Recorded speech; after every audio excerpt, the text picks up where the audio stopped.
The wind came off the mountains like it meant to take the valley with it. A homestead sat small against the dark, paint peeling, woodpile stacked like a warning. Down by the frozen creek, 2 lanterns swung low and a sledgehammer rose over a stone that had stood 7 winters without being asked to move. Inside the house, a woman loaded a rifle in the dark. She stepped onto the porch barefoot, night clothes, shawl, breath white as gunsmoke. The hammer clicked twice. Show yourself! Step away from the water, they laughed. The sledgehammer came down anyway. She fired high. Snow showered from the pines.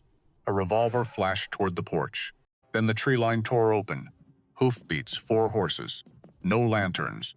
A black gelding, throwing steam like something out of legend, driving straight between the men and the marker they had come to steal. The wind came down off the Laramie Range like it had a grudge to settle. It rattled the tin roof of Doyle's General Store. It found every crack in every wall in town and pushed through anyway, just to remind people. Winter wasn't asking permission this year. The town had been built 12 years back by men chasing copper that never quite materialized in the quantities the surveyors had promised. And what remained now was a town built for a boom that hadn't come wide streets, meant for traffic that never filled them. A church built to seat more souls than the valley ever managed to produce. A bank considerably grander than the modest sums it actually held.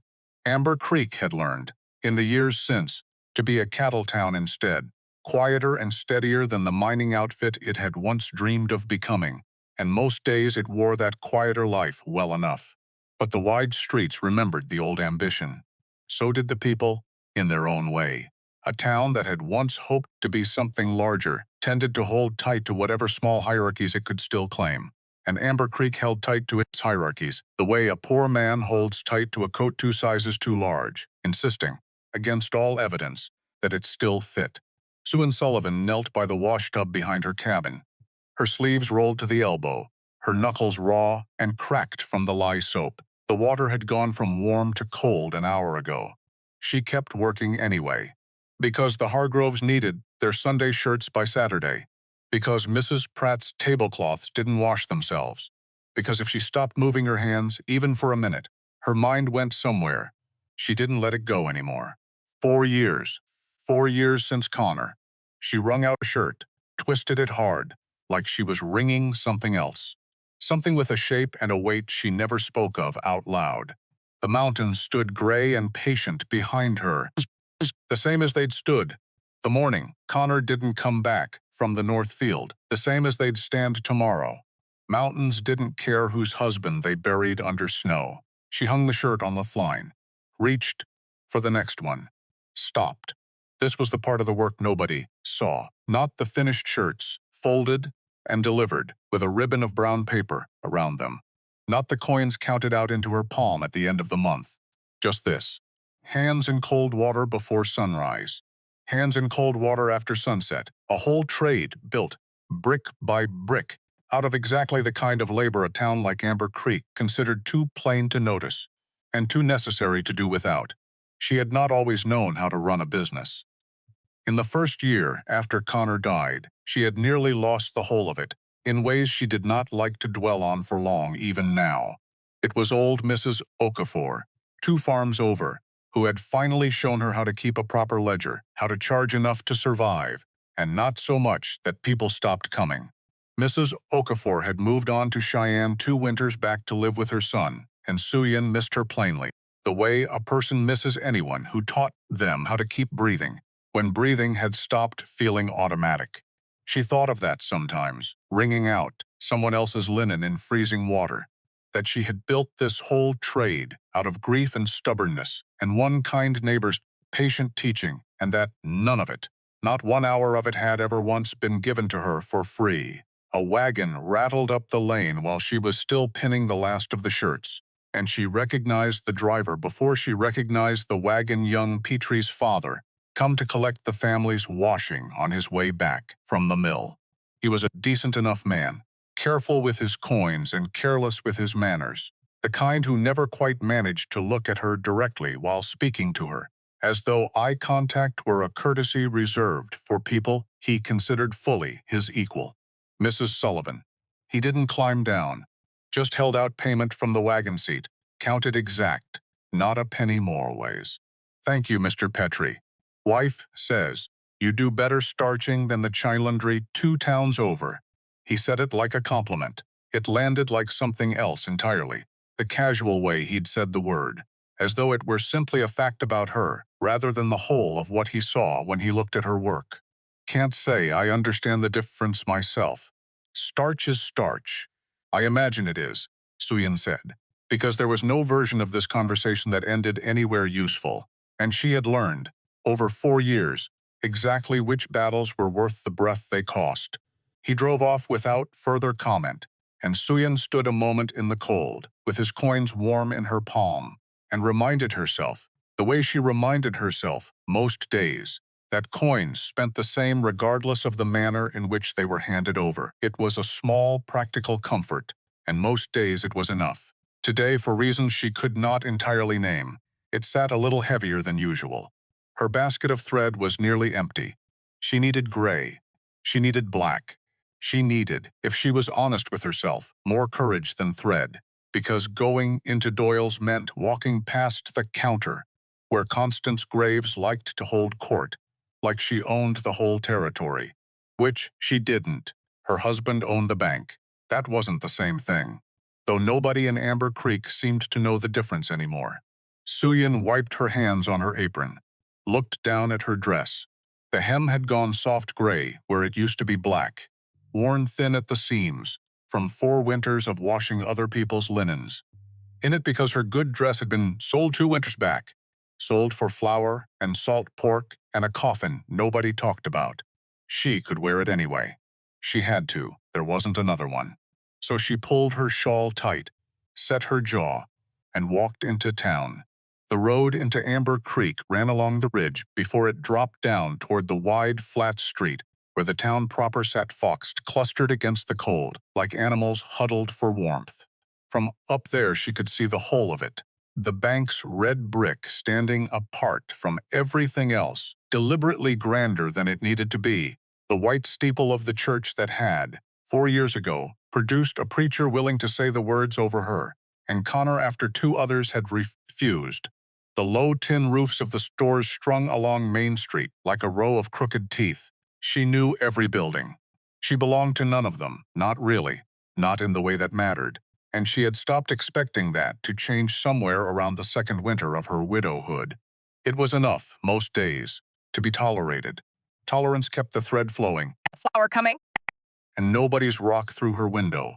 She had learned the hard way not to ask tolerance to grow into anything warmer. Wanting warmth from people who had none to spare was its own kind of cold. The bell over Doyle's door gave its same tired jingle. Warm air, wood smoke, the smell of coffee beans and new leather, and something baking 2 doors down that made her stomach twist with hunger. She didn't have time to feel. Mr. Doyle looked up from behind the counter, gave her a small nod. Not unkind, just careful, the way most of the men in town were careful around her now. Like grief was catching, like foreignness was catching. Like a woman alone with no children and a dead husband and a face that didn't match the rest of the county was something you kept at arm's length, just in case. Afternoon, Mrs. Sullivan, he said. Afternoon, Mr. Doyle. Her voice came out steady. She'd practiced that. Years of practicing that. Gray thread, if you have it, and black. Got both. He turned toward the shelf. Fine bolt of flannel came in yesterday. If you're looking for something warmer than Cheyenne shipment, I only came for thread. Suit, suit yourself. He said it kindly enough, the way a man says, something he's already guessed the answer to, and he reached up to the high shelf, and that was when the door opened again, and the temperature of the room changed, though. The stove hadn't gone cold. Constance Graves swept in first, in a wine-colored coat with a fur collar that had cost more than Suyin's whole cabin.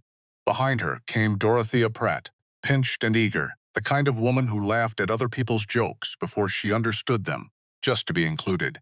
Constance saw the fabric display first. A new bolt, bright red flannel, thick as a winter coat, laid out like a promise on the counter. "Oh, Harold, is this the shipment from Cheyenne?" she said, already touching it. already claiming it with her fingers. $4 a yard, he told my husband. Imported. Fresh in yesterday, ma'am, Doyle said. Constance turned, and that was when she saw Suyin standing 3 feet away, holding a spool of gray thread like it was the only solid thing in the room. Her eyes moved, slow, deliberate, down the shawl, down the faded dress, down to the hem, which had gone soft and colorless with age, the way things did when you couldn't afford to let them go. Well, Constance said, a small smile, the kind that had a blade folded up inside it. Isn't this fine fabric, Mrs. Sullivan? It is, Suyin said. $4 a yard. A pause timed like a hammer waiting to fall. I don't suppose you'd have much use for it. Dorothea laughed first. Sharp. Delighted. Like she'd been waiting all week for something to laugh at. Now, Constance, Dorothea said, not meaning a word of it. You mustn't tease. I'm not teasing. Constance's smile widened. I only mean a woman in Mrs. Sullivan's position. Working. Alone. Her eyes flicked once more to the hem. It would be a shame to waste good cloth on a dress that's only going to end up scrubbing floors. Pride doesn't keep you warm, Mrs. Sullivan, Constance added. Saw softer, almost gentle, which made it crueler still, because there was no way to answer gentleness dressed up as an insult, without sounding like the one who'd started the unpleasantness. One should dress for the life one actually has, not the life one used to imagine. Suyin didn't move, because moving meant something. Because if her hand shook even slightly, if her chin dropped even an inch, that was a victory for Constance Graves, and she was not going to hand this woman a victory. Not today. Not over a spool of thread and a scrap of red flannel. I only came for thread, Suyin said. Quiet. Even. Not fabric. Of course. Constance's gaze lingered a half-second longer than it needed to. Wouldn't want to give anyone ideas above their station. Dorothea's laugh again. Higher this time. Uglier. Behind the counter, Doyle set the spools of thread down with more force than they needed. A small, useless protest. The only one he had room to make, without losing customers, who accounted for a third of his winter trade. He caught Suyin's eye for half a second. There was something like apology in it. It didn't cost him anything, and it changed nothing. And Suyin had long since stopped expecting either from him. And somewhere in the back of the store, in the chateau beside the stove where the light didn't quite reach, a man went very still. Thaddeus Calloway had come in for horseshoe nails. That was the whole of it.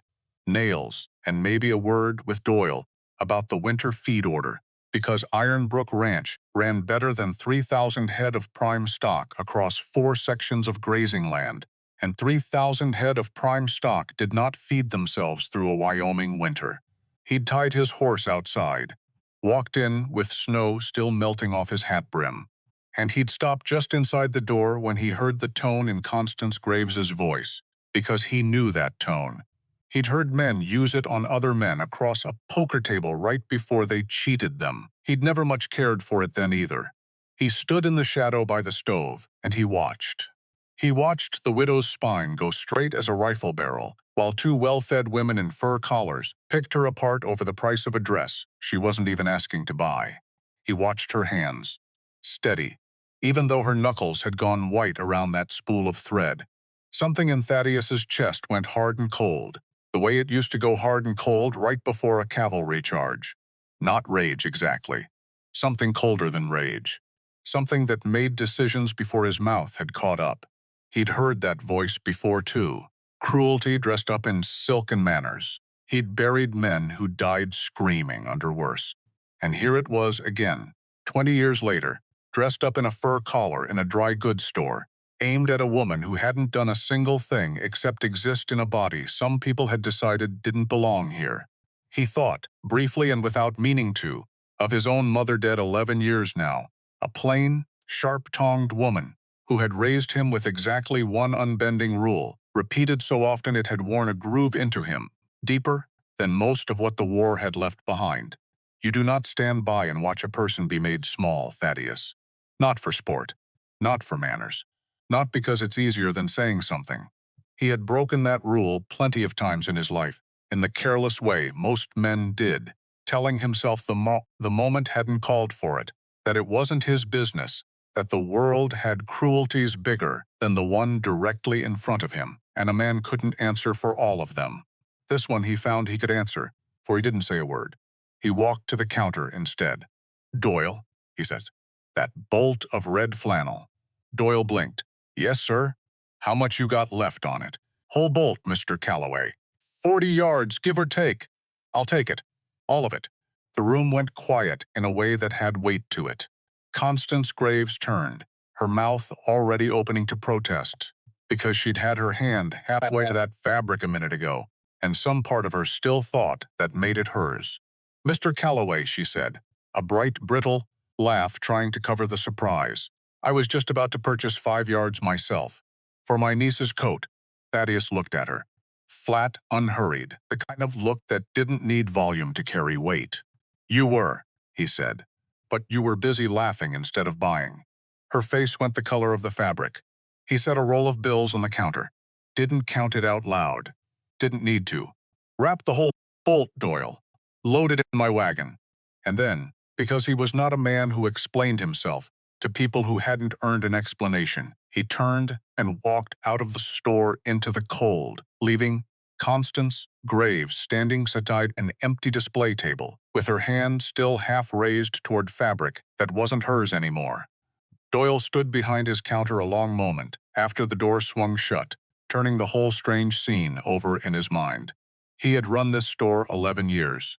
He had watched men buy grand gestures before flowers, for a sweetheart, a new saddle to impress a rival, whiskey enough to drown a bad season. But he had never once watched a man buy an entire bolt of fabric simply to take it out of another woman's hands.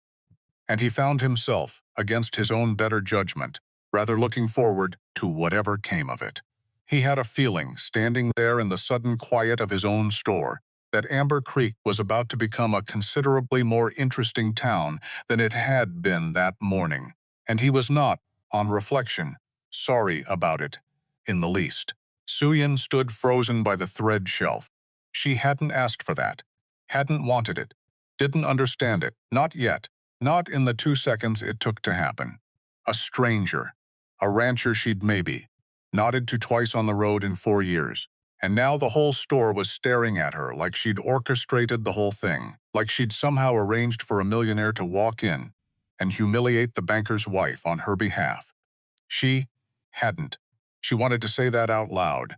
She wanted to say it to every single face turned toward her. She didn't say anything at all. She paid for her thread, quietly, quickly, and left before anyone could ask her a question she didn't have an answer to. Outside, the cold hit her like a slap, which was, if she was being honest, something of a relief. She walked fast down the frozen ruts of Main Street, her shawl pulled tight, her heart going harder than the errand warranted. Behind her, she could still hear it.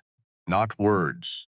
Just the low murmur of a town deciding what story it wanted to tell about what had just happened. She did not look back at the wagon loading up with red flannel. She did not look at the tall man in the Kent coat swanking up onto his horse, because if she looked, she might have to feel something about it. And she had exactly enough feeling in her to get through a Wyoming winter alone. She did not have any to spare for a stranger's charity. The walk home took the better part of an hour, and her mind would not settle the whole way. Because what was she supposed to make of it? Because a man she'd barely spoken to had just spent more money in 5 minutes than she saw most months, and for what? For her. Except not for her. Surely. For Constance Graves's humiliation, more likely, and she had simply been standing close enough to become part of the spectacle. Except that didn't sit right either, turning it over. Except his voice hadn't sounded like a man settling a score with a banker's wife. It had sounded like something else. Something she didn't have a ready word for, and didn't much want to go looking for. Not today. Not with her arms and full of thread and her chest still tight, frames standing, still too long in that store. She passed old Mrs. Okafor's former place on the way, empty now, its windows shuttered against the winter, and thought, as she often did passing it, of the woman who'd taught her to keep a ledger honest, in a world that had rarely bothered to be honest with her. She wondered what Mrs. Okafor would have made of the morning's events. Something dry, probably. Something about how the Lord sent help in strange shapes and a woman ought not to waste time questioning the shape too closely before she'd at least seen what it was for. She reached her own gate as the light was starting to fail and stood there a moment in the cold, looking at the small house that had held 4 years of grief and stubbornness in roughly equal measure, and told herself firmly that whatever this morning had been, it changed nothing about tomorrow. There would still be washing to do, still be thread to stretch further than it wanted to go, still be a widow's life to keep building, brick by careful brick, with or without a millionaire's fabric sitting in her kitchen. She went inside anyway, and found to her own quiet irritation that she could not stop thinking about him regardless. Thaddeus did not follow her. He'd meant to ride straight back to Ironbrook. Had the contract folded in his coat pocket, the grazing lease he'd come to town, half intending to review at the bank before Doyle's had derailed him. But as he sat his horse outside the store, watching Suyin Sullivan disappear around the corner toward the road that led out to her homestead, he made it a point to know names. Even when the town didn't bother, something in him refused to let the morning end there. Because a bolt of fabric didn't fix anything. He knew that. Cloth didn't pay a mortgage. Cloth didn't undo 4 winters of a town looking at a woman like she was something they'd tolerate but never welcome, which meant there was more to look into. Except he didn't know what, exactly. Not yet. So he turned his horse toward the bank instead, and told himself it was about the grazing contract. It wasn't. The Amber Creek Trust sat at the end of Main Street, red brick, thick glass windows, the warmest building in a town that mostly ran cold. Thaddeus pushed through the heavy door, and the smell hit him the way it always did pipe tobacco, lamp oil, the particular mustiness of a room full of other people's debts stacked in ledgers. A young clerk named Petrie, no relation to the milkman who'd shortchanged Suyin her manners that morning, though the name was common enough in the valley to cause confusion twice a season, looked up from his stool near the teller's window, saw who had come through the door, and made himself very busy with a stack of deposit slips that did not, in truth, require quite that much attention. Petrie had worked under Elias Graves for going on 3 years, and had learned in that time precisely which conversations were his to overhear and which were better weathered with his eyes fixed on paperwork. Something in the set of Thaddeus Calloway's shoulders told him this was very much the second kind. Elias Graves looked up from his desk, small, round spectacles, a smile that arrived on schedule, like a train. Up, up. Mr. Calloway. Graves stood. I have the grazing lease ready for your signature, right? Not why I'm here. Graves's smile flickered. Just barely. Oh? Thaddeus walked to the desk. Didn't sit. Rested both hands flat on the polished wood, the way a man rests his hands before he's about to say something that costs him nothing, and costs the other man everything. I want to see the Sullivan account. The clock in the corner kept ticking. Graves's smile had gone somewhere else entirely. Mrs. Sullivan's accounts are private, Mr. Calloway. Bank policy. Elias. Thaddeus said the name, slow, gentle, which made it worse. You and I both know policy is a word small men hide behind when they don't want a big man asking questions. A long pause, until Graves's hand, without quite meaning to, reached for the drawer. He pulled out the ledger, slid it across the desk like it burned him to touch it. Thaddeus turned the pages, found the entry, ran one thick finger down the column of ink, and what he found there made something in his jaw tighten, in a way the bank's warm air did nothing to loosen. Original loan. $200. Taken out 3 years back, land repairs. Seed money, the kind of loan a struggling homestead takes to survive one more season. Current balance, $430. Explain this, Thaddeus said. Interest. Standard rate. Graves adjusted his spectacles, a habit Thaddeus had noticed men did when they were buying themselves a second to think. And penalties. Miss Sullivan has been late on her payment 3 times. By how much? I'd have to check the... By how much, Elias? Graves checked, because he had no choice not to. Not with Thaddeus Calloway standing over his desk like weather that hadn't decided yet whether it was going to pass or flatten the town. $3, he said finally. Quiet. On one occasion, $3. Thaddeus let that sit in the room a moment. And you added what? 20? 25? The bank has policies to protect its— The bank, Thaddeus said, doesn't have a soul, Elias, so it can't be protecting anything. You do. Or you're supposed to. He closed the ledger. The sound of it in that quiet room landed like a door shutting somewhere far off. $20 for a $3 shortfall on a widow's note. That's not banking. That's something with an uglier name. Graves's face had gone the color of old paper. I have obligations to the bank's investors, Mr. Calloway. Surely a man in your position understands that business is business. I understand plenty, Thaddeus said. I understand a note that started at $200 doesn't grow to $430 because a widow was $3 short one winter. I understand somebody wanted that note to grow. He leaned in, just slightly. Question is why? Graves said nothing, which, Thaddeus thought, was its own kind of answer. There was something underneath the man's careful stillness that didn't sit right. Not simple greed, which Thaddeus had seen plenty of and knew how to read, but something closer to fear wearing greed's clothes. A man protecting a scheme was one thing. A man who looked, for half a second, like he was being squeezed by something bigger than himself. That was a different animal entirely. And Thaddeus filed the thought away without yet knowing what to do with it. He reached into his coat, pulled out the same roll of bills he'd used not 20 minutes ago to buy a bolt of red flannel out from under a banker's wife, counted out $430, and set it on top of the ledger like a closing argument. The debt's paid, Thaddeus said. In full, Mr. Calloway. You cannot simply— I just did.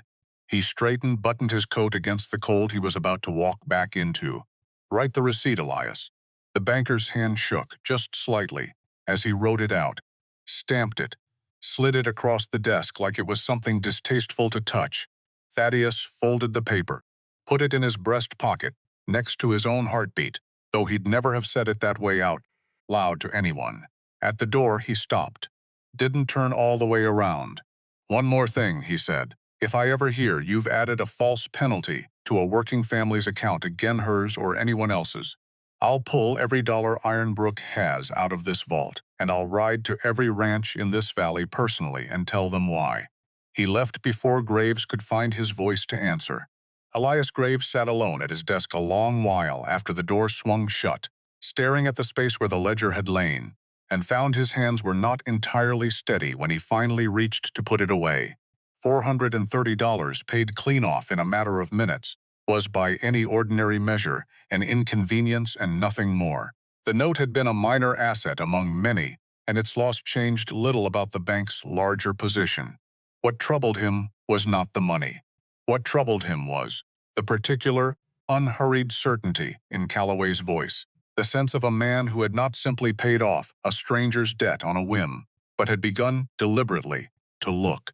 Graves had built a great deal these past 8 months on the assumption that nobody in Amber Creek was looking closely enough to notice.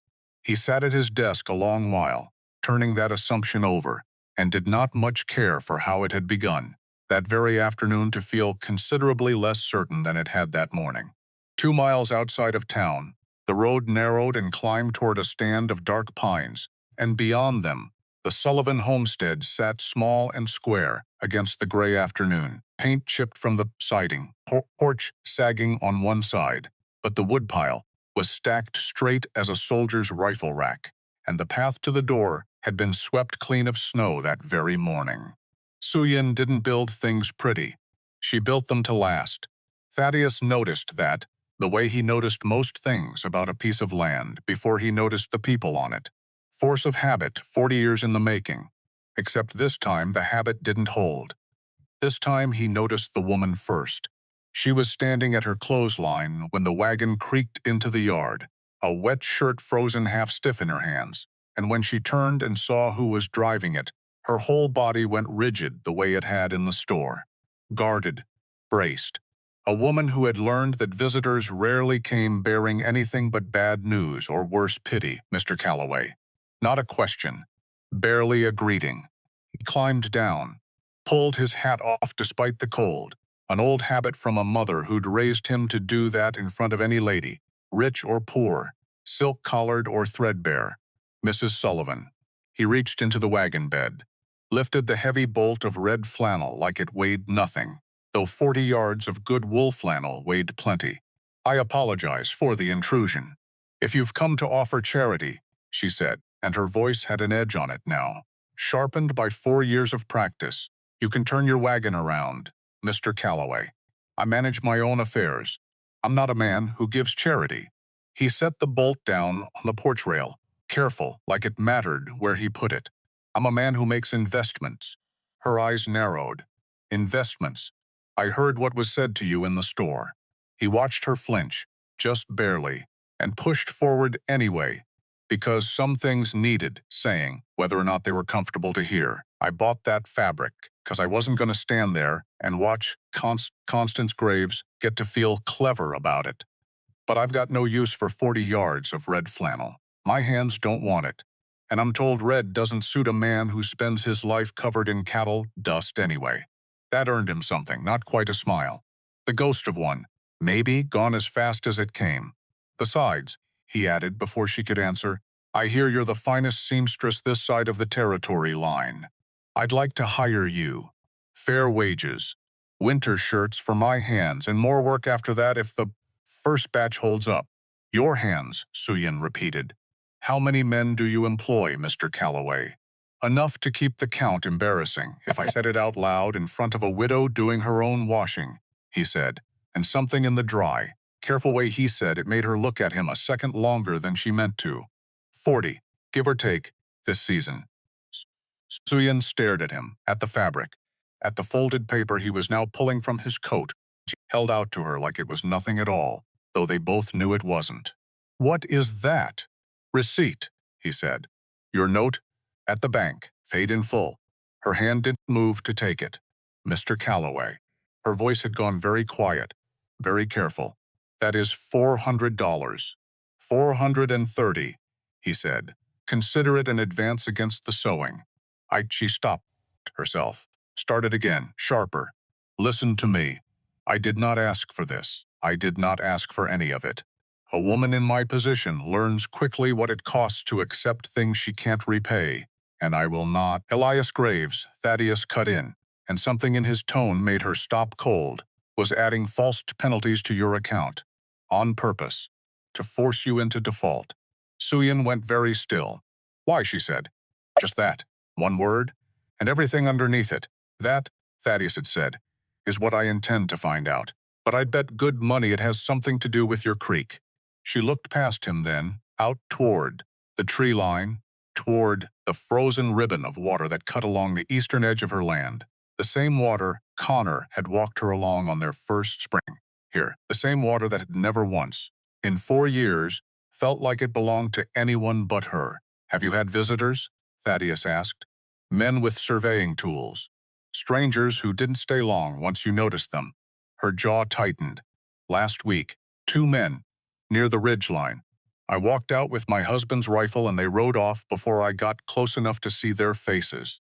Men like that don't get lost by accident, Mrs. Sullivan. Thaddeus's eyes had gone hard again, the way they had locked your doors tonight. Whatever Graves was building toward, I just knocked it down without meaning to. A cornered man doesn't stop. He just gets quieter about it. That was the moment later. She would think back on this moment more times than she could count when Suyin Sullivan finally took the paper from his hand. Her fingers brushed his, briefly, and it meant nothing, and it meant something, and she refused to let herself decide which. Why are you doing this? She asked again. Because the fabric and the money and the warning weren't answer enough. Because a man didn't ride 2 miles out from town in November in a wind that could cut a person open just to make an investment in shirts.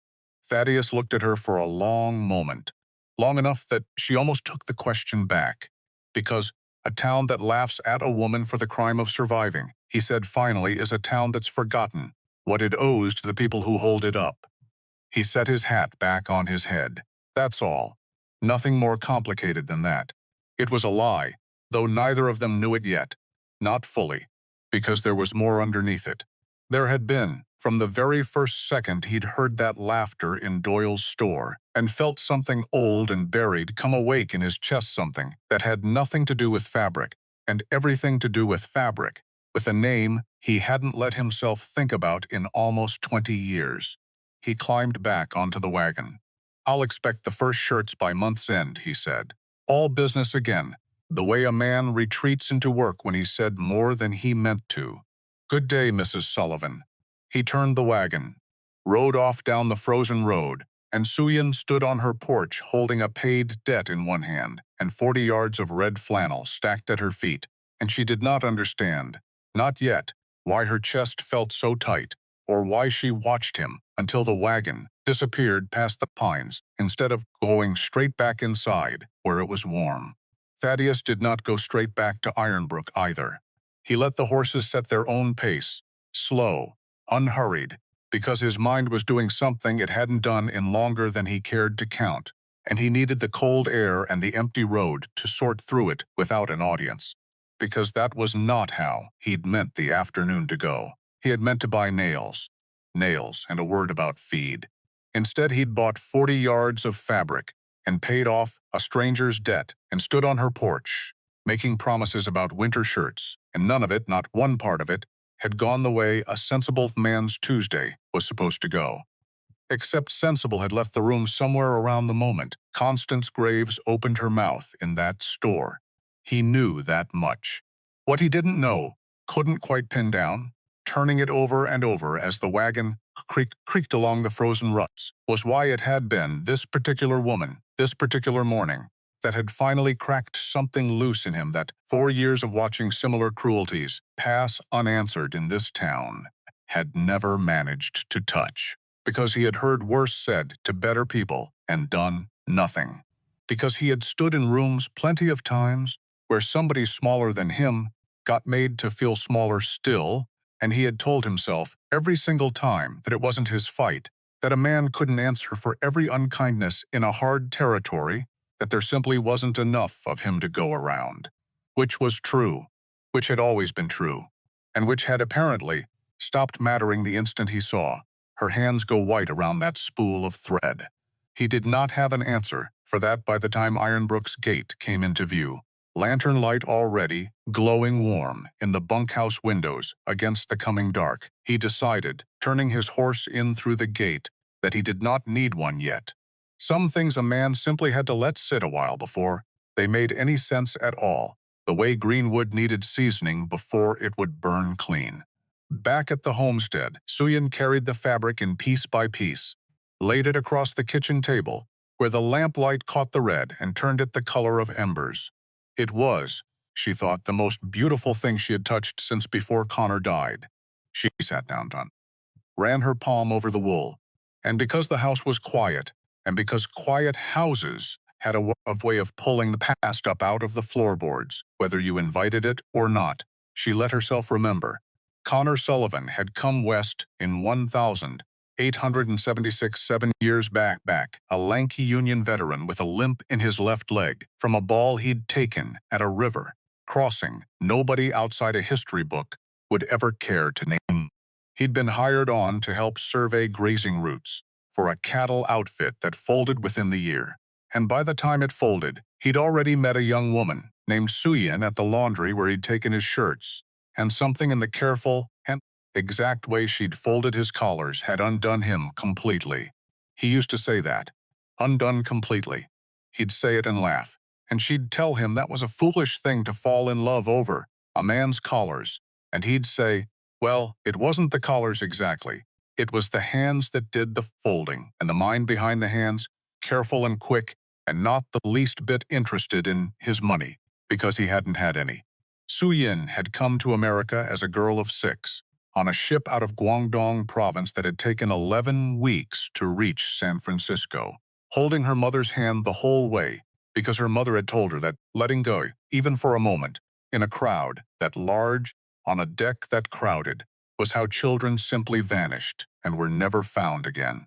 Her mother had not survived the crossing itself, had taken a fever in the last week at sea, and died within sight of the coast, close enough that Suyin, years later, would sometimes wonder whether her mother had known, in that last delirious morning, how close they had actually come. She had grown up in the care of an aunt in San Francisco's Chinatown, learned needlework at 8, learned English at 10 from a missionary school that took Chinese children on the condition they sang the right hymns loudly enough, and left for the territories at 19 with the trunk, a Bible she never read and never threw away, and a fierce private determination that she would build a life for herself that did not depend on anyone's permission to exist. She met Connor in a laundry that was not even hers. Yet, she worked for another woman then, folding other people's collars for other people's wages, and something about the quiet, careful way he thanked her, every single time, for work most men in that town simply expected without comment, had undone something in her too, though she would not have called it that at the time. She would only have called it noticing. A man who noticed the person doing the folding, and not only the folded shirt. They married in the spring of 1878. It had not been easy.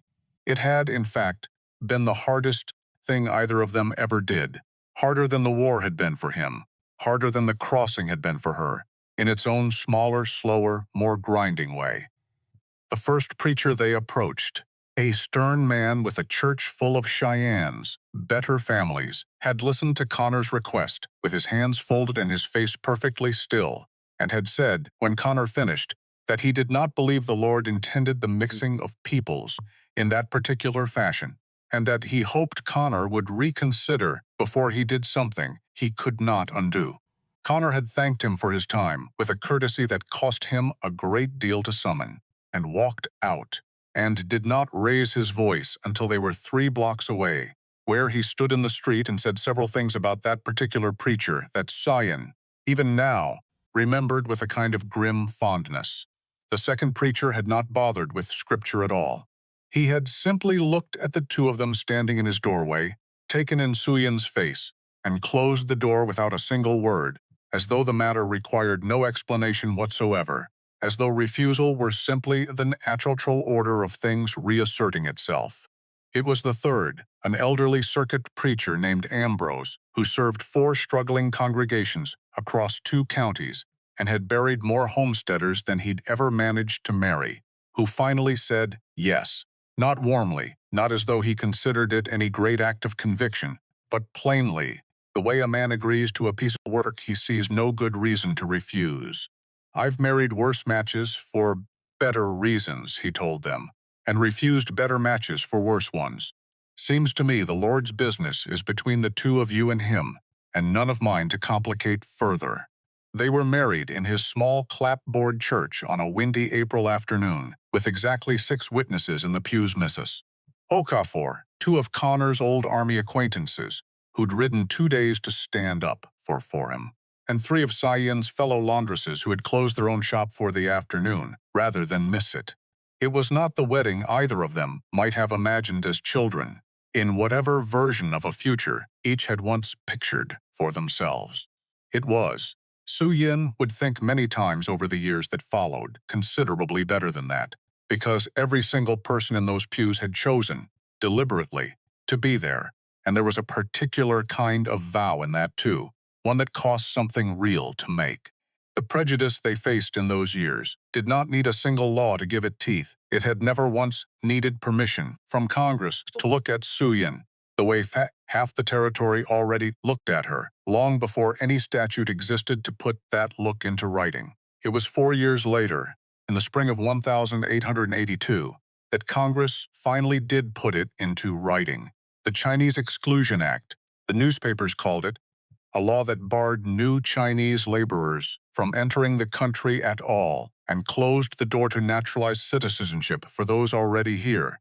Suyin read about it in a month-old newspaper Doyle kept behind the counter for wrapping paper, and she remembered sitting very still at her own kitchen table for a long time afterward, understanding, with a clarity that felt almost peaceful in its bitterness, that the country had simply gotten around, at last, to writing down in ink what half the people she'd ever met had already believed in their hearts for years. It changed nothing about how she was treated in Amber Creek. It only meant now that the people who treated her that way had a piece of paper to point to, if they ever needed one.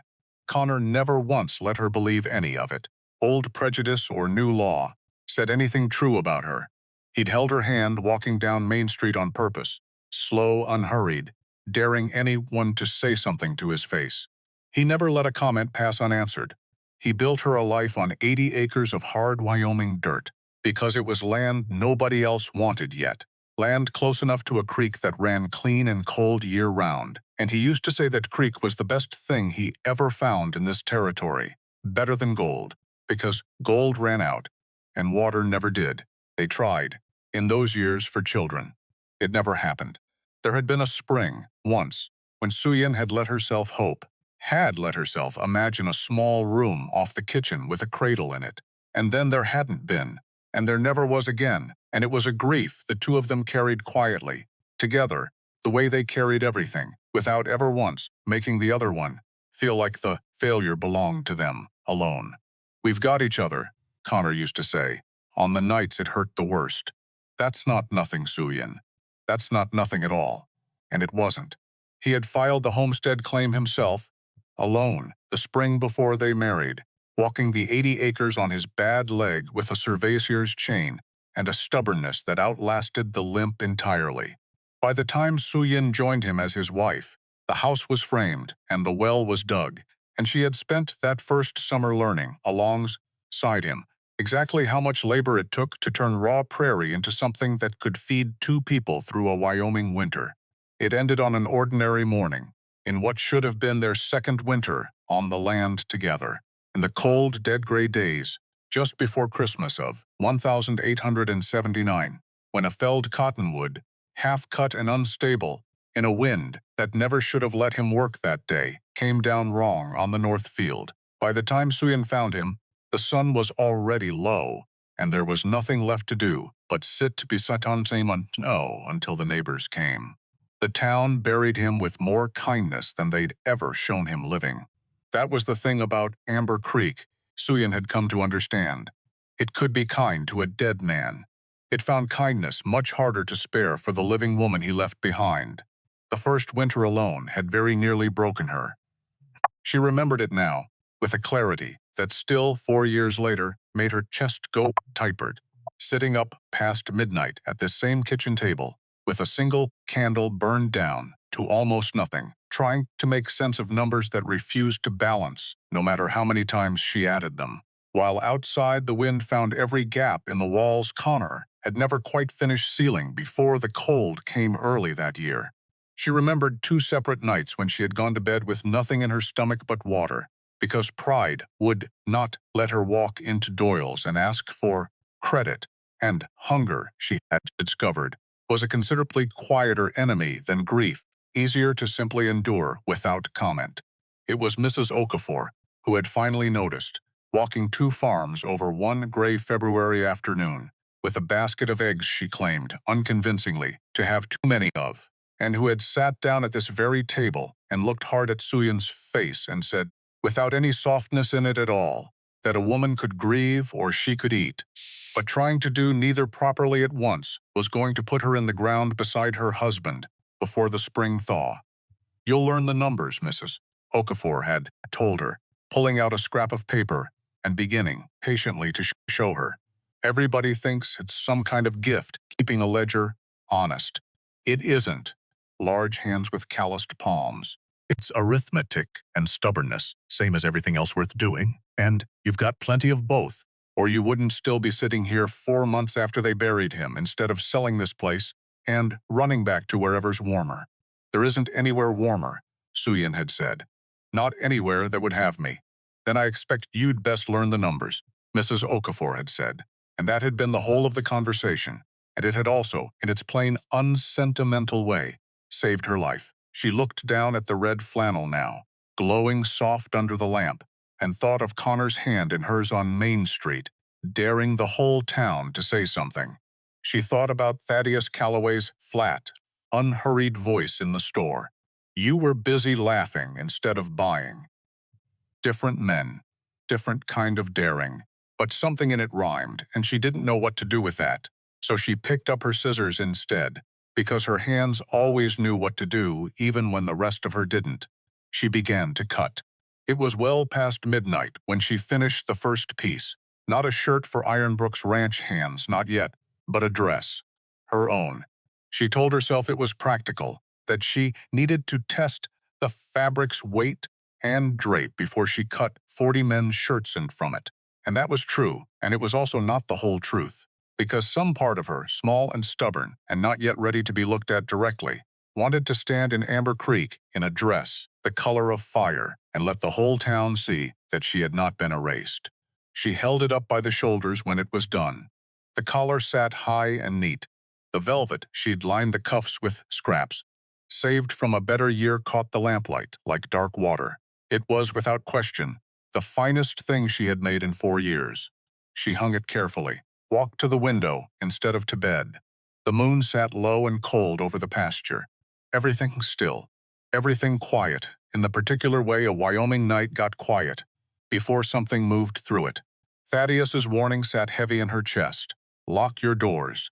A cornered man doesn't stop. She didn't go to bed. She walked instead to the corner cabinet, opened the heavy door, and reached past the folded blankets for Connor's old Winchester, the same rifle he'd taught her to load and fire in that second winter, back when a woman who had already buried her mother once and could not bear the thought of being caught helpless again had asked him plainly to teach her, because a homestead this far from town could not always wait for a man to come running. She loaded it in the dark. The metal clicks sounded very loud in the silent house. She sat in the rocking chair facing the window, laid the rifle across her lap, and she waited. An hour passed, maybe more. The wind had died down to almost nothing, which should have felt peaceful and instead felt like held breath. Her mind would not stay still. It jumped from the rifle to the receipt, folded on the kitchen table to the sound of Constance Graves' voice prosed, "It doesn't keep you warm," and back again, in loops that went nowhere and settled nothing. She told herself to breathe slower. She told herself the men wouldn't come tonight. Not after Thaddeus's warning. Not after everything that had happened in town that afternoon. Except warnings didn't always land in time. Except cornered men, he'd said. Except she had no way of knowing which kind of night this was until it had already become one thing or the other. Then the dog barked. Not the lazy bark he gave at passing deer. A sharp one. Frantic. The kind of bark that meant something on 2 legs was moving where it shouldn't be. Suyin was on her feet before she'd fully decided to stand. She moved to the window, kept her body behind the frame the way Connor had taught her, and looked out past the frost creeping up the glass. Down by the creek, near the old stone boundary marker her husband had set with his own 2 hands the summer they'd built this house, 2 lanterns swung low in the dark. Men, walking, not toward the house, toward the marker. One of them carried something heavy over his shoulder. In the thin moonlight, it took her a moment to understand the shape of it. A sledgehammer. Her stomach dropped straight through the floor. Because if that marker came down, if it came down and got driven back in somewhere else, somewhere closer to her house, somewhere that put her creek on the wrong side of a new line, there would be no farm left to fight for. There would just be a lawyer somewhere in Cheyenne, with a very clean piece of paper, explaining, calmly, why the water had never really been hers at all. Suyin did not hesitate. She pulled the front door open. The cold hit her like a hand across the face. She stepped out onto the porch in her nightclothes and her shawl, barefoot on frozen wood, and she raised the rifle and she pulled the hammer back, and the sound of it, that sharp double-click cut through the silent yard like a gunshot, all its own.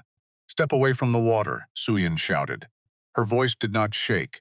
She would think about that later, in the days that followed, when she had time to be surprised by her own steadiness. In this moment there was no room for surprise. There was only the marker, and the men, and the rifle heavy and certain in her hands. The lanterns stopped swinging. "This is private land," Suyin called out, louder now, her breath fogging white in front of her. "You are trespassing." A gruff voice carried back across the frozen field. "Bank says the line's drawn wrong, lady. We're just fixing it. Then the bank can send its lawyers in daylight," she said. "Not men in the dark with hammers. The man with the sledgehammer laughed, raised it anyway, brought it back over his shoulder, aimed square at the old stone marker. Suyin didn't think. She aimed high, above his head, and she fired. The shot cracked across the valley, like the sky itself had split open. Snow showered down off the pine branch above him. The man dropped the hammer and swore. Loud, and his partner spun toward the house with something drawn and glinting in his hand. "Are you out of your mind?" the second man shouted. "The next one goes lower," Suin said, and her hands, for the first time, had begun to shake, though the rifle barrel did not waver, because she would not let it. The man raised his revolver toward the porch, and that was when hoofbeats tore through the tree line, fast, hard, no lanterns needed, because the riders coming through the dark knew this land, or knew enough of it to move through it at speed without breaking their necks.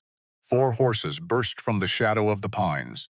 At the front of them, on a black gelding that threw steam from its nostrils like a thing out of legend, rode Thaddeus Calloway. He didn't slow down. He drove his horse straight between the 2 men and the creek, cutting them off from the marker entirely, and behind him his foreman, a broad, weathered man Suyin recognized after a moment as Amos Riley, who had worked cattle in this territory longer than most of the town had been standing uncoiled a lariat, with the easy, practiced flick of a man who'd done this exact thing 100 times before, and dropped it clean over the shoulders of the man with the revolver. One hard jerk. The man went down flat on his back in the snow, gun skittering out of reach. Thaddeus reined his horse to a stop in front of the man with the sledgehammer, and the animal snorted, blowing clouds of steam into the freezing air, and for a moment nobody moved at all. "Pick up your hammer," Thaddeus said. Quiet, almost gentle, which, Suyin was beginning to understand, was exactly how he sounded right before something got very bad for whoever he was talking to. The man scrambled to obey. "Now walk," Thaddeus said, pointing toward the road. "Back to town. If you stop walking before you reach the bank doors, Amos here will drag you the rest of the way, and I promise you, he won't be gentle about it." Amos smiled. It was not a reassuring smile. The 2 men fled into the dark, leaving their lanterns guttering in the snow behind them. Thaddeus turned his horse toward the porch, walked it slow up to where Suyin still stood, rifle in hand, breath ragged, the adrenaline already starting to drain out of her, and leave something cold and shaking in its place. He looked at the rifle, then at her. "I told you to lock your doors, Mrs. Sullivan," he said. "I did." Her voice came out smaller than she meant it to. They were outside. Something that might have been the beginning of a smile touched the corner of his mouth, there and gone. "Your husband taught you to shoot like that?" "He did. He taught you well." Suyin lowered the rifle. Her hands were shaking now in earnest, the cold and the fear finally catching up to her all at once. "Did you know?" she asked. "Did you know they were coming tonight?" "I suspected." "Elias Graves was a coward," Thaddeus said, swinging down off his horse. "And cowards do their dirty work in the dark, when nobody's watching to see their hands shake." He climbed the porch steps, stopped a respectful distance away. They were trying to move the marker. If they'd moved it, they'd have put your creek on the wrong side of the line, he finished. "I know." "How?" she said. "How could you possibly know that so fast?" Thaddeus was quiet a moment. When he spoke again, his voice had dropped, and there was something in it Suyin hadn't heard from him before. Not the flat certainty of the bank, not the careful courtesy of the wagon yard, something closer to worry. "Because the railroad's final surveyor rides into Amber Creek tomorrow," he said. "Files his report at the courthouse by noon. Whatever route he confirms in that report becomes the route the whole company builds toward. Graves needed your creek settled, one way or the other, before that report went in. He needed the marker moved before sunrise, or he lost whatever window he had left to control it quietly." Suyin stared at him. The cold suddenly felt very far away, replaced by something sharper. "The railroad wants my land. The railroad wants your water," Thaddeus said. "There's a difference, and it might be the only thing standing between you and losing this place." He looked past her, toward the dark shape of the boundary marker, still standing, untouched, exactly where Connor had set it. 7 years ago, whatever Graves is planning, Mrs. Sullivan. Tonight was only the opening move. The wind picked up again, cutting cold across the yard, and Suyin pulled her shawl tighter and did not go back inside, not yet, because some part of her understood that the safe, quiet life she had built alone out of grief and stubbornness for 4 long years had just, in the space of one gunshot, come to an end. Whatever came next, it was not going to let her go back to being invisible.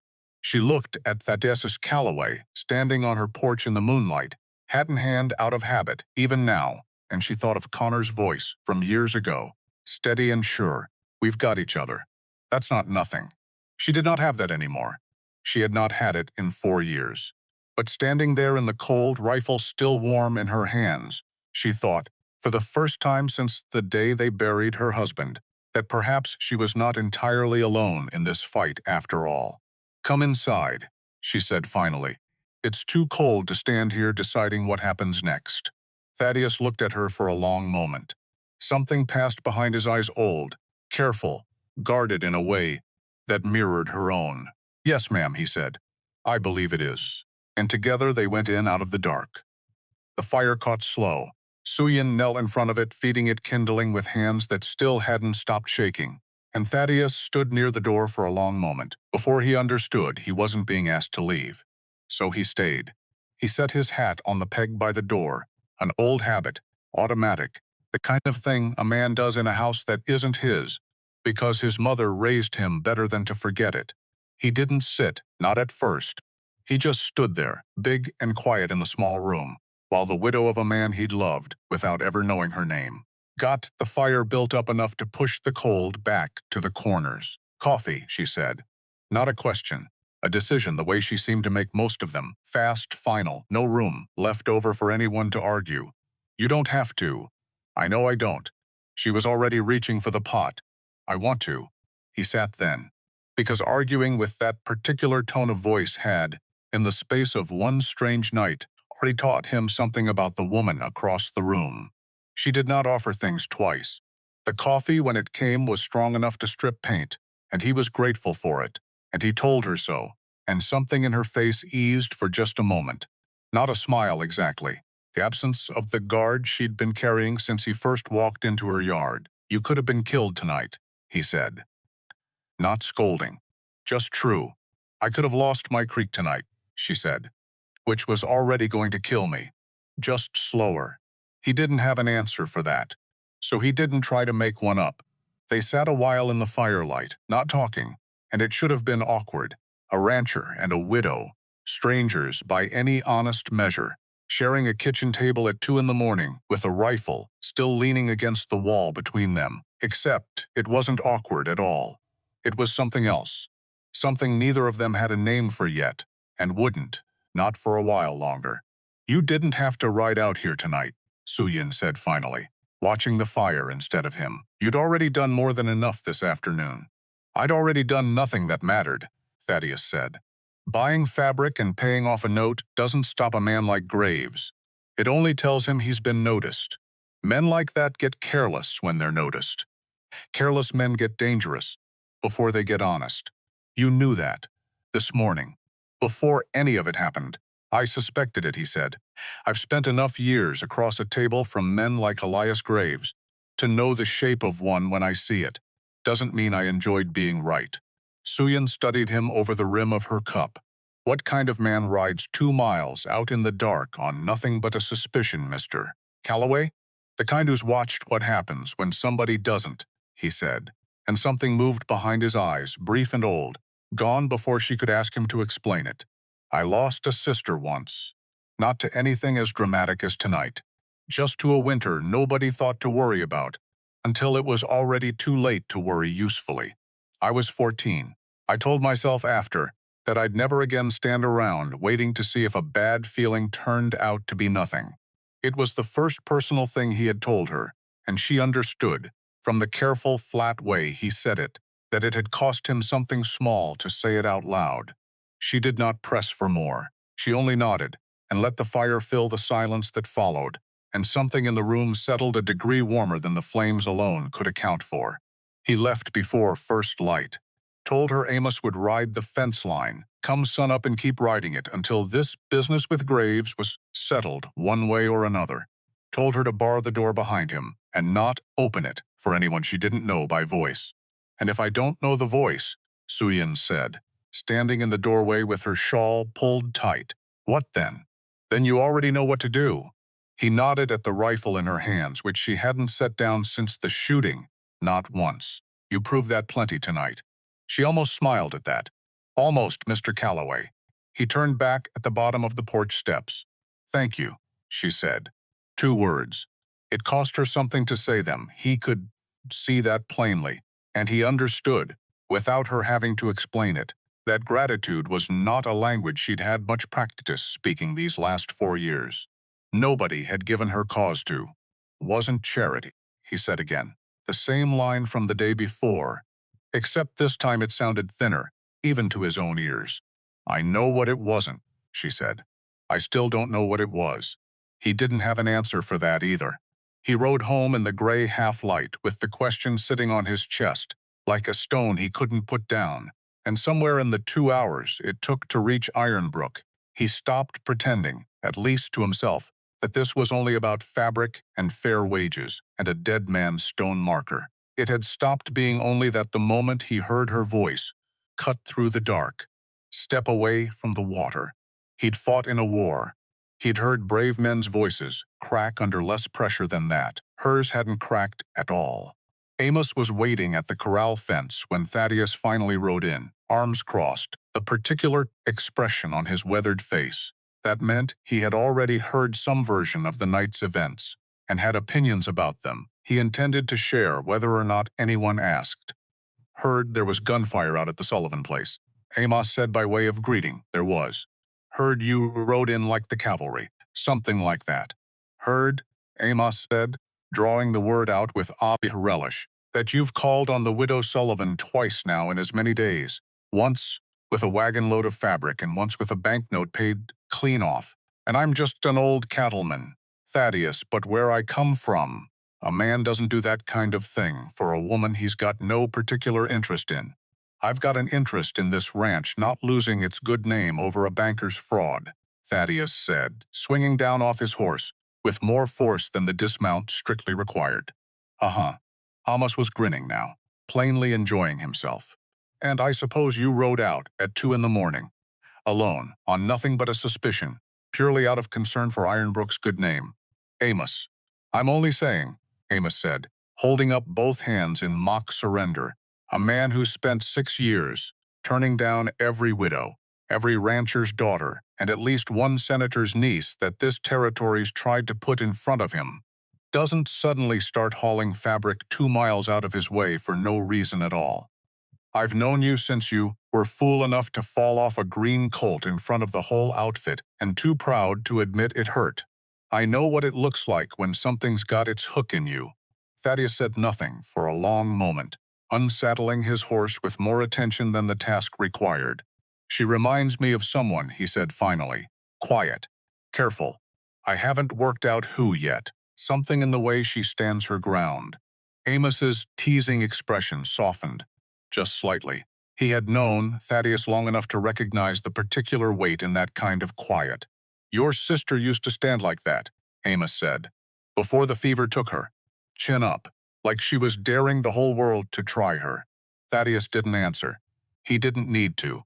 Amos had ridden for Ironbrook since before it was Ironbrook, since before Thaddeus's father had died, and left a 19-year-old boy fresh home from the war to somehow turn a modest cattle operation into the largest outfit in 3 counties. And there was very little about Thaddeus Calloway that Amos hadn't watched happen firsthand, including the long, grinding years after his sister Margaret died of a fever nobody had thought serious enough to fetch the doctor for until it was too late to matter. Go on and admit it, Amos said, gentler now. Whatever it is you're carrying about that woman, might do you good to say it out loud to somebody who isn't going to repeat it at Doyle's counter. There's nothing to admit, Thaddeus said. Not yet. Maybe not ever. There's a fraud to unravel and a widow's home on the line. And whatever else might or might not be sitting underneath that isn't anybody's business but my own, including yours. Fair enough, Amos said, entirely unbothered, already turning back toward the barn. I'll just say this. Man doesn't ride 2 miles in the dark on a suspicion for a stranger. Might want to sit with that a while, next time you've got a quiet evening. He left Thaddeus standing there in the cold, unsaddling a horse, and turning over a truth he wasn't yet ready to say out loud, and did not look back to see whether the advice had landed, because Amos had learned, across a great many years working for a great many stubborn Callaways, that a seed planted well didn't need watching to grow. It only needed time, and Thaddeus Callaway, whatever his other faults, had never once been a man who rushed a thing worth doing properly. By 9 o'clock the next morning, Amber Creek had already decided what had happened at the Sullivan place, and the version making the rounds bore only a passing resemblance to the truth, because that was how a small town worked. A gunshot in the night traveled faster than the men who'd fired it, and by the time it reached Doyle's counter, second hand and third hand, it had grown teeth. I heard she nearly killed a man, Dorothea Pratt was saying, low and thrilled to anyone who'd stand still long enough to listen. Fired right at him. In the dark. No warning at all. There was a warning, Suyin said, from the doorway, because she'd come in for flour and found herself walking straight into the middle of her own reputation, being rewritten, without her permission. I gave two. The store went quiet. Dorothea's face did something complicated surprise, then embarrassment, then, worse, a kind of stubborn refusal to be embarrassed for long. Well, however it happened. It isn't safe, is it? A woman alone out there with a loaded rifle, shooting at shadows in the night. They weren't shadows, Sushin said. They were men sent to move my boundary marker, so someone could steal my water. I'd think the town would be more concerned about that than about how politely I asked them to stop. Nobody answered her, because that was the other thing about a small town. It could hold two facts in its head at once, that Susan Sullivan had been wronged, and that Susan Sullivan made people uncomfortable, and it would always find it easier to talk about the second one. Not everyone in the store stayed quiet, though. Mrs. Hargrove, waiting near the flour barrels with a basket of eggs balanced on one hip, spoke up before Suyin had even finished paying. Seems to me, Mrs. Hargrove said, to no one in particular, and to everyone at once, a woman defending her own land in the middle of the night is doing exactly what any one of us would do, and exactly what most of the men in this town would call brave, if it had been one of them holding the rifle. Dorothea's mouth opened, then closed again. Nobody else in the store said anything at all, but Suyin caught Doyle's eye behind the counter, and there was something in it now that hadn't been there the day before. Not quite courage, but the beginning of something that might, with enough time, grow into it. Constance Graves heard the story by 10, embellished twice more by then, and she carried it home to her husband with something close to satisfaction in her step, because it gave her, for the first time since the humiliation at Doyle's, something to hold over the widow in return. She did not know, walking through her own front door, that her husband had spent the entire night failing at something considerably worse than losing an argument over fabric. Elias Graves sat at his desk in the back parlor, a lamp burning low, a telegram flattened out in front of him that he'd read 4 times already and still hadn't managed to make say anything different. Mr. Graves, surveyor, arrives noon tomorrow. Water rights be secured before filing. Northern Line cannot route without them. No further extensions. R. Halloran, Northern Line Railway Co. He had not moved the marker. He had in fact sent 2 men to the edge of jail, and possibly worse, and Callaway had walked away from the whole affair looking like a hero out of a dime novel, while Elias Graves sat here at 2 in the morning with a debt of his own that dwarfed anything on the Sullivan ledger money, borrowed quietly against his own bank's reserves, against the promise of a commission from the Northern Line that would only exist if he delivered clear water rights before that surveyor's train pulled in. It had not started as fraud. That was the thing, Graves told himself, over and over in the small hours, when honesty was cheapest. It had started as an opportunity, a chance 8 months back, to buy up a handful of struggling notes across the valley before the railroad's plans became public knowledge. and sell the water rights that came bundled with them at a price the Northern Line would consider a bargain, and Elias Graves would consider a fortune. He had borrowed against the bank to do it quietly, the way a man borrows against a sure thing. It had felt at the time less like theft and more like foresight. It had stopped feeling like foresight the moment Thaddeus Calloway walked into his bank and asked to see a ledger. Elias. Constance's voice from the doorway, bright with her small victory. You'll never guess what that Sullivan woman did last night. Not now, Constance. Something in his tones had stopped her cold. She had been married to him 11 years. She knew the difference between his ordinary irritation and whatever this was. Elias. What's happened? He looked up at her, and for just a moment, the mask he wore at the bank patient, reasonable, a man who only ever spoke a policy, slipped entirely, and what was underneath it was something closer to fear. I need you to go to the land office records room tomorrow, he said. First thing, before anyone else does. For what? For the Sullivan Homestead file. He was already pulling paper toward himself, already writing, his hand moving faster than it had any right to at that hour. There's a way through this that doesn't need a hammer and two fools in the dark. There's always a way through, if you're willing to read the law closely enough. Constance stood a moment longer in the doorway, watching him write, and something in her chest that she did not yet have words for, something closer to unease than to sympathy, settled over her like a draft from a window pull she hadn't noticed was open. She had married a careful man. She had never, in 11 years, watched him look quite so much like a man who had stopped being careful and started being desperate instead. She did not ask again what had happened. She simply turned quietly and went to bed and told herself, the way she had told herself a great many things over the years, that it was none of her concern. The law, as it turned out, had a seam in it. Elias Graves had known about that seam for years, the way a man who spends his life around ledgers comes to know all the seams in every system he touches, and he had simply never had cause to use it before now. The Homestead Act required 5 years. 5 years of continuous residence. 5 years of documented improvement. A house built, a well dug, acreage broken and planted, before the government issued a final patent, the piece of paper that turned a claim into a title, a promise into a fact. Connor Sullivan had filed his claim in the spring of 1877.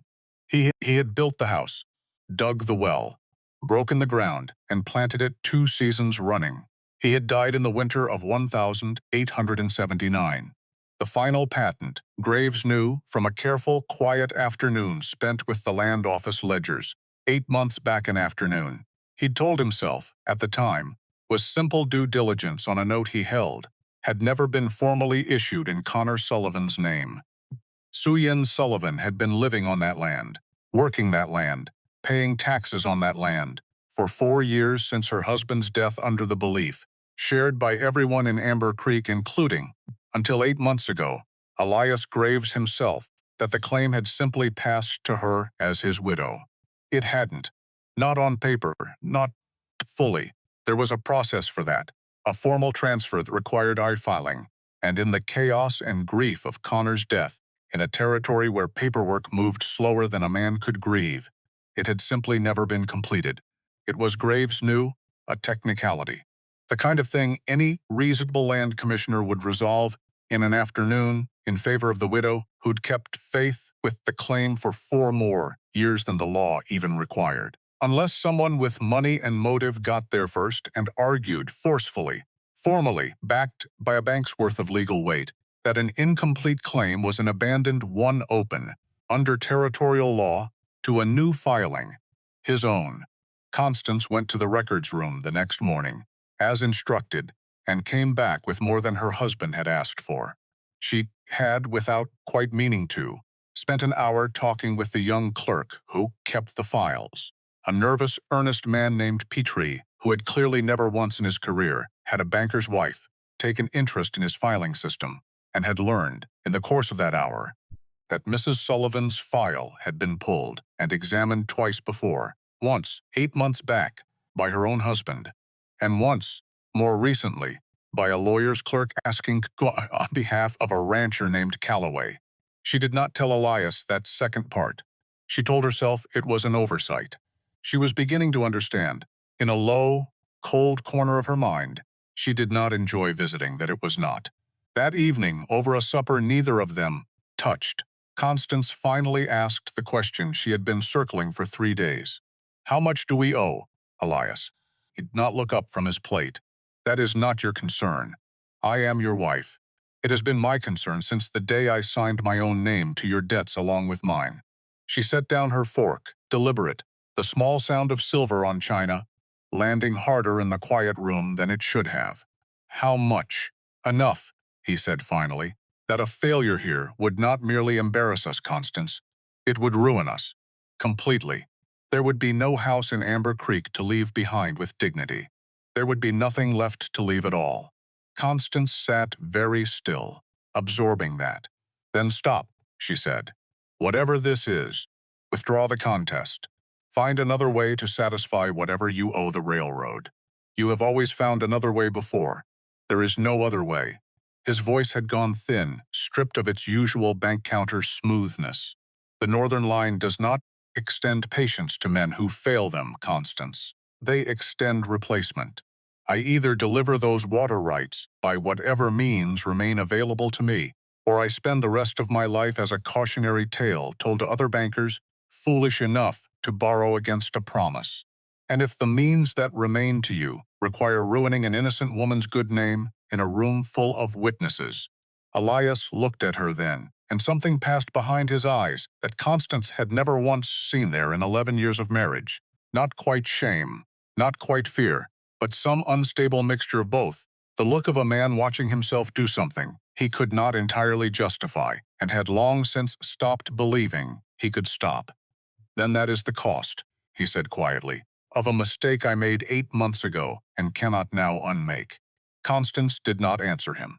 She simply rose from the table and carried her untouched plate to the kitchen and stood there a long while in the dark, understanding, with a clarity she would not be able to unlearn, no matter how badly she wished to, that the comfortable life she had built her own considerable cruelty upon had been standing, this whole time, on ground considerably less solid than she had ever allowed herself to imagine.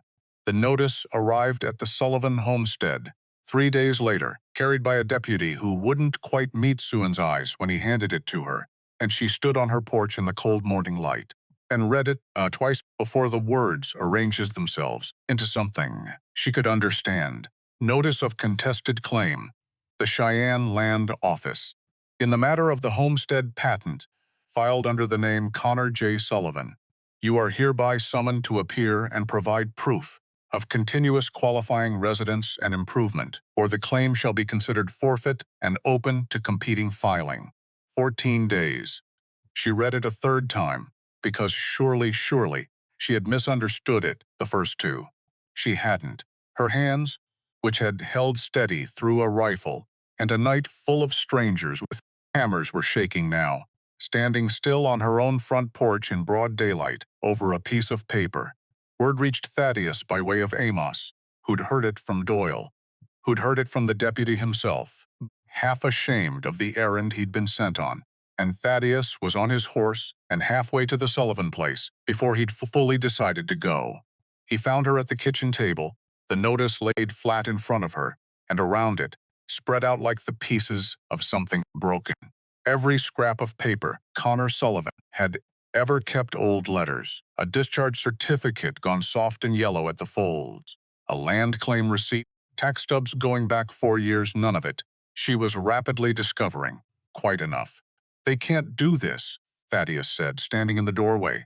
They're doing it. Sushan didn't look up. Her voice had gone flat in a way that frightened him more than tears would have. 14 days. I have 4 years of tax receipts and not one piece of paper that says this land is legally mine, because it was never legally mine. It was his. And he's dead. And apparently the government doesn't consider grief a form of paperwork. Suyin. She looked up at that. It was the first time he'd used her given name. And something about hearing, it seemed to land harder than anything else that had happened all morning. There's a way through this, he said, crossing to the table. pulling out the chair across from her without asking, because some moments didn't have room left for manners. There's always a way through. We find witnesses. Doyle. Amos. Anyone in this valley who watched you work this land with your own hands these 4 years. Residency isn't only paper, it's people willing to stand up and say what they saw. And if Graves gets to those people first, Thaddeus's jaw tightened. Then we make sure he doesn't. They worked through it together that whole long afternoon. The two of them bent over the kitchen table, with Connor's papers spread between them like a puzzle neither of them had asked to solve. It was, in its way, the strangest kind of courtship either of them would ever experience, though neither called it that. Not yet, not out loud. This one's useless, Thaddeus said, holding up a faded receipt. Feed order from 81. Doesn't prove anything except you fed your chickens. I fed my chickens very consistently, Sushin said, without looking up. It should count for something. It'll count for nothing. In front of a land commissioner, who's likely already had his palm greased. He set it aside, reached for the next paper. This, though. He held up the tax stub. 4 years running, paid on time, in your name. That's not nothing. It's also not 5 years of residence under a dead man's claim. No, he admitted, it isn't. They sat with that a moment. The fire popped in the hearth. Outside, the wind had picked up again. The same restless wind that never seemed to fully leave this valley alone. You're very calm about all this, Suyin said, watching him sort through her dead husband's letters with the same unhurried care he brought to everything else. Considering a woman you barely know is about to lose the only thing she has left of her marriage. I'm not calm, Thaddeus said. I'm just old enough to know that panicking never once solved a legal problem. It's mostly useful for solving problems with hammers, and Graves has already used up his allotment of hammer-shaped problems this week. That surprised a small, startled laugh out of her, the first one he'd heard, and something in his chest did something he didn't have a ready name for. Why are you so certain there's a way through this? Suyin said finally. And there was something sharp underneath the question, something that had been building since the porch, since the notice, since 4 years of learning that certainty was a luxury the world rarely extended to a woman in her position. You say it like you've done this before, fought a fight like this and won it. Thaddeus was quiet for a long moment, long enough that she set down the paper in her hand and actually looked at him. I have, he said. Just not this exact fight. He told her then. Not all of it. Not that first afternoon. But enough. He told her he'd ridden with the cavalry, years back. A young lieutenant, barely 20, had thought war was going to feel like the stories. All glory and clean lines, and had learned within his first month that it was mostly mud and waiting, and men you'd shared coffee with 3 days earlier turning up cold in a field the next morning. He told her about a river crossing, a retreat gone wrong, Confederate fire coming down hard from the tree line on the far bank, his horse shot out from under him, mid-current, the current itself, doing what the enemy hadn't quite managed and dragging him under. Boots and wool coat turning to lead weight around his legs. He told her he remembered very little of what came next. Cold water in his lungs, the gray sky spinning, a hand rue, strong, closing around his collar and hauling him sideways through the current toward the bank, while bullets stitched the water around them both. I never got his name, Thaddeus said. His voice had gone lower, rougher than she'd heard it before. We were separated within the hour. Different companies, pulled apart in the chaos of the retreat. I asked around for weeks afterward. Nobody could tell me for certain who'd gone in after me. War does that. Takes the story right along with the man half the time, before you can even properly thank him. Suyin sat very still. Something cold and clear was moving through her, a feeling she didn't yet have words for, gathering at the edges of a memory she hadn't touched in years. When was this, she said. The crossing. What river? The Rapidan, Thaddeus said. Spring of 64. Suyin's hand resting on the table had gone very still. Connor had told her that story too, years ago, early in their marriage, one of the only times he ever spoke about the war at all, because he'd hated talking about it Hated it the way some men hate any reminder of a version of themselves they'd rather forget existed. He'd told her about a river, about pulling a drowning man out of freezing current under fire, a stranger, some cavalry officer he never saw again after that day. And he'd told her he thought about that man sometimes, wondered if he'd lived, wondered if the world had let that particular piece of goodness matter for anything in the end. Connor pulled a man from a river once, Suan said, very quietly. The Rapidan. Spring of 1864, he told me about it. Once. He never told the story twice. It cost him something to tell it even the first time. But he told me that. Thaddeus went completely still. He said, Suyan continued, and her voice had begun, very slightly, to shake. He never learned the man's name either. The fire popped again in the silence that followed. Neither of them moved to feed it. Thaddeus, Suyan said, and it was the first time she had used his given name, and the word came out of her like something breaking loose after being held too long. Are you telling me my husband saved your life? I didn't know, Thaddeus said, and his own voice had gone unsteady now. 20 years of careful composure finally cracking straight down the middle. I swear to you, Suan, I did not know. Not until this very moment, sitting at this table. I heard the name Sullivan in that store 3 days ago, and it meant nothing to me. Connor's a common enough name. I never once connected it. Not until you just said Rapidan. Then why, she said, and now there were tears standing in her eyes, furious and disbelieving all at once. Why did you help me? That first day, before any of this. Why did a stranger walk into a store and buy a bolt of fabric and pay off a debt for a woman he'd never spoken 2 words to? Thaddeus looked at her across the table, across 4 years of grief and 20 years of an unpaid debt he hadn't even known he was still carrying. And when he answered, it was the plainest, truest thing he had said to her yet. I don't fully know, he said. I heard those women laughing at you, and something in me went cold. In a way it hasn't gone in a long time.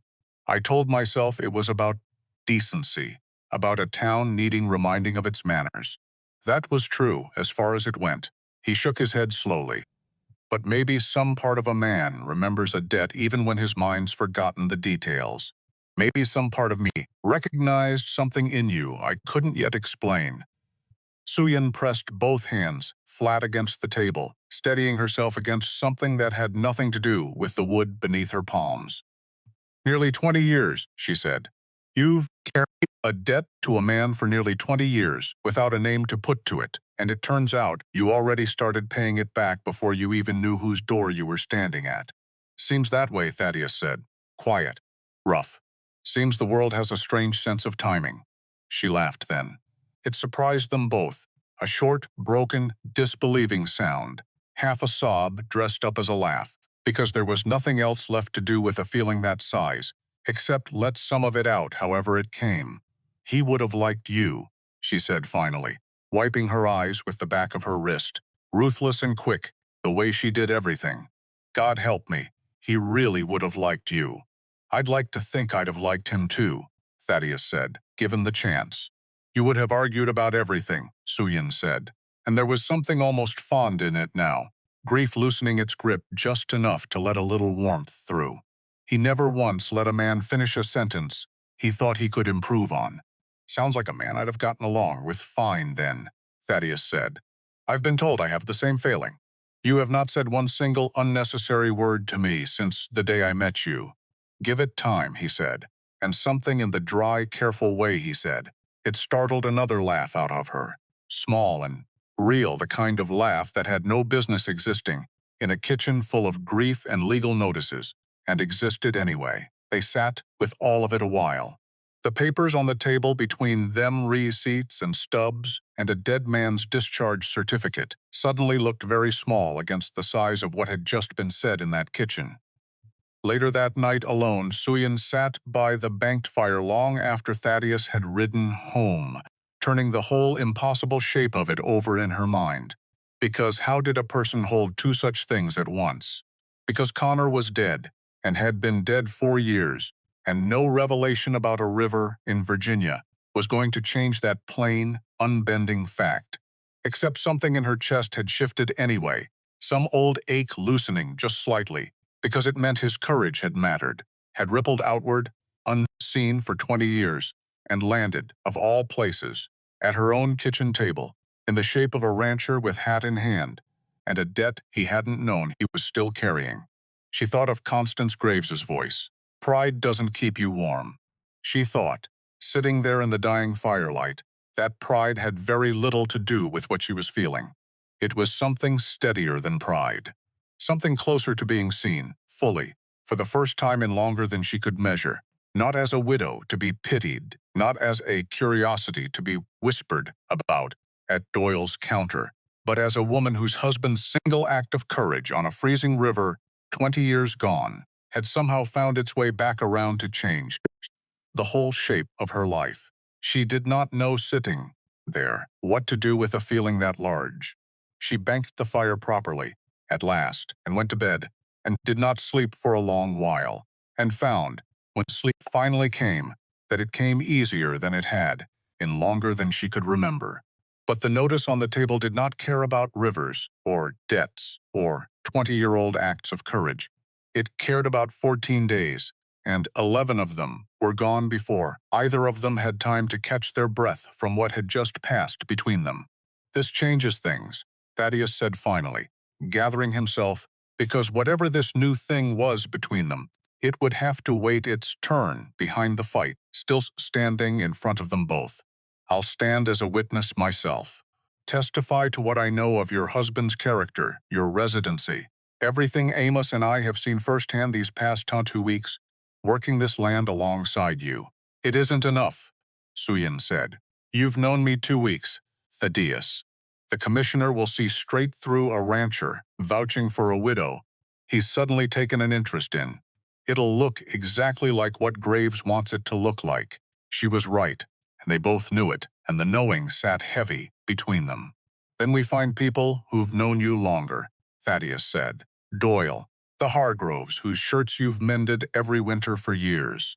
Anyone in this valley who watched you keep this place standing with your own 2 hands after Connor died, who can say under oath they saw you living here, working here, year after year, with no gap in it at all. It should have been simple.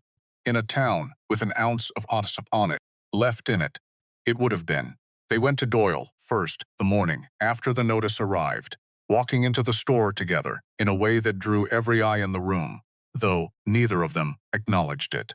Doyle listened to the whole of it, the contested claim, the 14 days, the widow's continuation clause.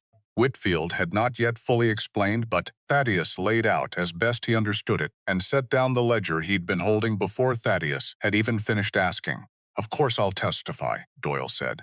Didn't figure you'd need to ask twice, Mrs. Sullivan. I've sold you thread and flour every month for 4 straight years.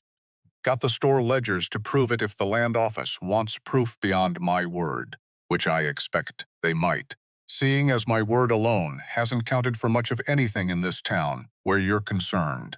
It counts for a great deal to me, Suyin said, and something in Doyle's weathered face eased, as though he'd been waiting 4 years for someone to say exactly that. Man ought to have said something the day those women started in on you, Doyle added, quieter now, not quite meeting her eyes. I've thought on it more than once since. Didn't, though. Told myself it wasn't my place. I've come to think that was a poor excuse for a man who owns the only store in town and could stand to lose considerably less than most for speaking up. You're speaking up now, Sujin said. Better late. Doyle agreed, than not at all, I suppose. Though I won't pretend it isn't shameful, the timing of it. The Hargroves took longer to reach. Out past the eastern fork where the road narrowed to little more than a wagon track, and Mrs. Hargrove was out at the washing line when they arrived, her husband somewhere out among the far fields, and she set down her basket the moment she saw Sun Sin's face and understood, without being told, that something serious had brought her visitor 2 miles out in the cold. She listened to the whole of it, standing in her own dooryard, and when Suyin finished, Mrs. Hargrove did something he neither Suyin nor Thaddeus expected. She began quite suddenly to cry, standing there in the cold with a wet shirt still gripped in one hand. 4 years, Mrs. Hargrove said, wiping at her face with the back of her wrist. embarrassed and unable to stop all the same. 4 years I've watched you walk 2 miles in a blizzard to bring us preserves when our own crop failed, and mend our clothes at half what it was worth, and never once complain. And I have sat in that store and let Constance Graves say what she pleased about you, because it was easier than saying anything at all. I am ashamed, Mrs. Sullivan. Truly. It has taken a legal notice to make this whole town remember what kind of woman has been quietly holding this valley together while the rest of us were busy looking the other way. You don't need to be ashamed, Suyin said, though her own voice had gone thick. You need only stand up when it matters. That's all any of us can do. Then I will stand up, Mrs. Hargrove said, gripping both of Suin's hands in her own damp, chapped ones. Gladly, whatever it costs. She did not yet know, standing in that cold dooryard, exactly what it would cost. Neither, for that matter, did Suyin. Doyle gave his word freely, and the Hargroves agreed too, that first afternoon, with tears and gripped hands and a promise that felt, in the moment, unshakable. But 2 days later, word came back through Amos that Mr. Hargrove had grown suddenly strangely reluctant. Bank called in his note. Amos told Thaddeus, low and grim, out by the corral, where the wind wouldn't carry the words any further than they needed to go. Full balance, due in 30 days. No warning. No reason given except the standard notice. Thaddeus's face went hard. Graves, he said. Didn't have to be him personally, Amos said. Man like that doesn't need to dirty his own hands twice in 1 month. Just needs a teller who knows which accounts to flag. Suyin heard the news standing in her own doorway, and something in her, which had held remarkably steady through a night of gunfire and a legal notice, and the single most staggering revelation of her adult life, finally, quietly, began to crack. He's punishing them, she said, for agreeing to help me. He's trying to, Thaddeus said. It's not the same as succeeding, isn't it?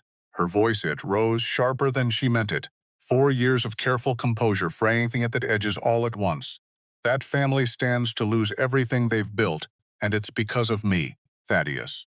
Because I dared to fight for a piece of land, instead of simply letting Elias Graves have it, and disappearing quietly the way this whole town has always expected me to.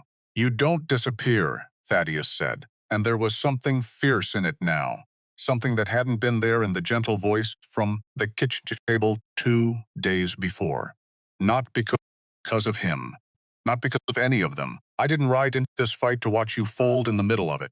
And what happens to the Hargroves while I stand my ground? I'll cover their note, Thaddeus said. Simple. Immediate. No hesitation at all.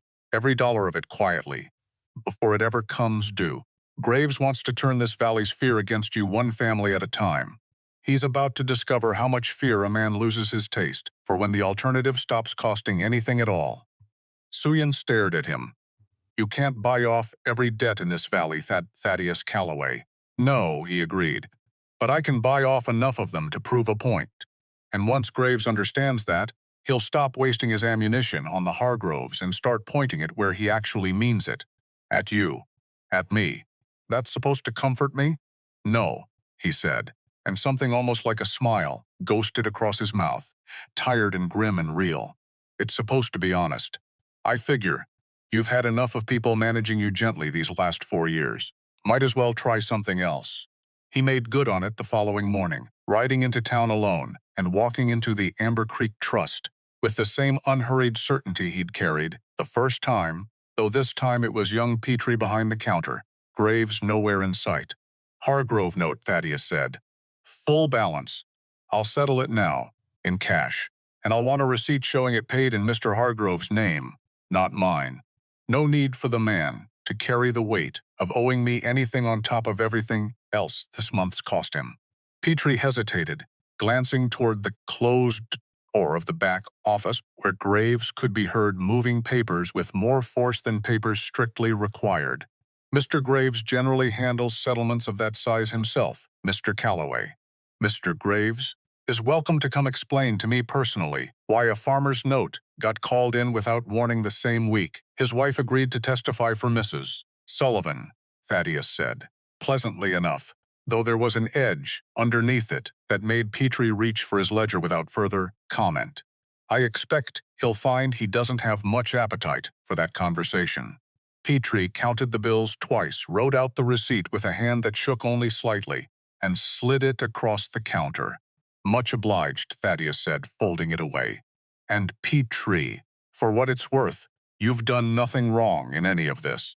A young man keeping his eyes on his ledger and his mouth shut isn't cowardice. It's simply not yet having anything worth losing by speaking up. I'd not think less of you for it.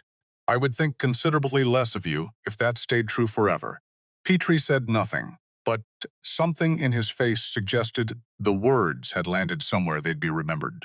She looked at him for a long moment, and despite everything, the notice, the debt, the fear coiled tight in her chest, something in her actually did laugh, small and startled, because he was infuriatingly correct. She had been managed gently for 4 years by a town that mistook pity for kindness, and she found she did not miss it in the least. It was Thaddeus, 2 days later, who suggested she come see Ironbrook itself, ostensibly to fit the ranch hands properly for the winter shirts before she cut the final batch, though both of them understood, by then, that it was also simply an excuse to have her somewhere that was his. She had never been past the main gate before, in 4 years of living 2 miles from a ranch that employed half the valley in one season or another. The house sat low and long against the hillside, built of the same gray stone as the outbuildings, plain in the way that wealth sometimes chose to be plain when it had nothing left to prove to anyone. It's smaller than I expected, Suyin said, standing in the yard, taking in the barn, the bunkhouse, the neat rows of corral fencing stretching off toward the foothills. The house is small, Thaddeus agreed. Never saw much use in a big one, rattling around it alone. The land's not small. 4 sections give or take, though I don't imagine that means much to a person measuring in yards of flannel instead of acres of grazing. I can do sums in more than one unit, Mr. Calloway. I never doubted it. He led her through toward the bunkhouse, where a dozen or so hands were gathered for the midday meal, and the sudden hush that fell over the room when she walked in was not unkind, exactly, only startled. The particular quiet of men, unaccustomed to seeing their employer bring a guest through the door, let alone a guest he seemed inclined to introduce by name, and not merely by errand. "This is Mrs. Sullivan," Thaddeus said, to the room in general. "She'll be measuring you all for winter shirts, and I'd take it as a personal favor if every man here treated her with the same respect he'd show his own mother. Or he can explain to me directly why he didn't." There was a general murmur of agreement, and Amos, seated near the stove with his boots up on a crate, grinned at Suyin in a way that suggested he had already formed several opinions about this visit and intended to keep most of them to himself for now. "Ma'am," Amos said, "heard a great deal about you. All of it accurate, I hope," Suyin said. "More or less," Amos said, and the grin widened. "Boss here's been in an unusually fine mood these past 2 weeks. Couldn't say why, myself," Amos, Thaddeus said, in a tone that promised a longer conversation later. "Just making conversation," Amos said, entirely unrepentant, and went back to his meal. And Cyan found herself fighting down a smile of her own, because there was something disarming about watching a man as formidable as Thaddeus Calloway be teased, gently, and without malice, by someone who had clearly known him since, before he'd learned to be formidable at all. She measured shoulders and arm lengths through the better part of that afternoon, calling out numbers while one of the younger hands copied them onto a scrap of paper, and it was, in its own small way, the first entirely ordinary afternoon she had spent in longer than she could remember. No notice, no threat, no widow's caution pulling her shoulders tight. Just work. Fair, plain, well-paid work, in a room full of men who treated her, for once, exactly the way Thaddeus had asked them to. Thaddeus walked her out to the wagon himself when the light began to fail, and stood a moment holding the horse steady while she climbed up. And neither of them said much of anything, because the afternoon had already said most of what needed saying. "Same time next week," he said, "for the fitting, unless the notice business gets in the way of it." "It won't," Suyin said. "A woman's got to eat regardless of what the land office decides. Might as well eat well, working for a man who pays fairly and feeds his hands better than most." High praise, Thaddeus said, from a woman who's tasted precisely one meal at my table. I reserve the right to revise my opinion, Suyin said, and snapped the reins, and rode off toward home. With a small private smile, she did not let herself examine too closely until she was well past his gate. The days that followed moved fast, the way days do when a deadline is closing like a fist. Thaddeus rode to Cheyenne himself, 2 full days each direction, to speak with a lawyer he trusted. A dry, careful man named Whitfield who'd handled Ironbrook's contracts for a decade and had never once, in that decade, lost an argument he'd properly prepared for. Whitfield's office sat above a hardware store on Cheyenne's main thoroughfare, 3 cramped rooms stacked, floor to ceiling, with law books he had, by his own admission, actually read every one of, and he greeted Thaddeus's arrival with the particular weary courtesy of a man who had already guessed, from the speed of the ride, that whatever business had brought Ironbrook's owner 2 days through the cold was not going to be simple. You look like a man who's ridden through weather he had no business riding through, Whitfield said, waving him into the single-client chair that wasn't currently buried under a stack of files. Widow's homestead's been contested, Thaddeus said, and laid the notice flat on the desk. 14 days. I need to know if there's ground to stand on before I ride back and tell her there is. Whitfield read the contested claim notice twice, the same way Suyin had, and made a small, satisfied sound that Thaddeus had learned, over the years, to trust completely. There's a provision, Whitfield said, tapping the paper. Widow's continuation clause. Added to territorial homestead law 3 years back, precisely to cover cases like this one. A widow may complete her deceased husband's filing on his behalf, provided she demonstrates continuous good faith residency and improvement from the date of his death forward. The claim was his, Mr. Calloway. She isn't asking to file anything new. She's asking to finish what he already started, and the law is written to let her. Is there any weakness in that? Thaddeus asked. Anything Graves could twist. Whitfield considered it a moment, tapping the paper against his knuckles. The only weakness I can see is procedural. Whether the commissioner recognizes the clause applies cleanly to a claim this old. Graves is betting he can muddy that water. My job's to make sure it stays clear. He set the paper down. Can you be there? At the hearing? Try and stop me, Whitfield said, already reaching for his coat, before Thaddeus had even finished asking. Back at Amber Creek, Suyin worked through her nights the way she always had, hands busy because busy hands left less room for fear, finishing the last of the ranch hands' winter shirts by lamplight, while the deadline crept closer 1 stitch at a time. Thaddeus came by most evenings, ostensibly to check on the sewing order, though they both understood by then it had stopped being only about shirts. You're going to ruin your eyes, he told her one night, standing in her doorway, with snow melting off his shoulders. My eyes have survived worse than lamplight, she said, not looking up from the collar in her hands. Sit down if you're staying. Standing in my doorway lets all the warm air out. He sat. He always did when she told him to, and there was something in that small, ordinary obedience that made her chest go tight, in a way she still wasn't ready to examine closely. Whitfield thinks we have a strong case, he said. Whitfield's optimistic. Graves is desperate. I've learned this month that desperate men don't lose gracefully. No, Thaddeus agreed. They don't. One evening, with 3 days left before the hearing, they sat rehearsing the questions a land commissioner might ask. Thaddeus playing the part of a skeptical official with such stern, exaggerated seriousness that Suyin finally set down her sewing entirely to laugh at him properly. You look like a man passing judgment on a horse thief, she said. Not a widow with 4 years of tax receipts. I'm told my courtroom face is intimidating. Your courtroom face looks like you're trying to remember whether you left the stove burning. That, Thaddeus said, with great dignity, is precisely the effect I was going for. She laughed again, and he found himself watching the sound of it settle into the room the way warmth settles into a house that's been cold too long. And for a moment, neither of them said anything at all, because some silences didn't need filling. There was one evening, 4 days before the hearing, when the careful distance both of them had been keeping slipped, just slightly, without either of them quite deciding to let it.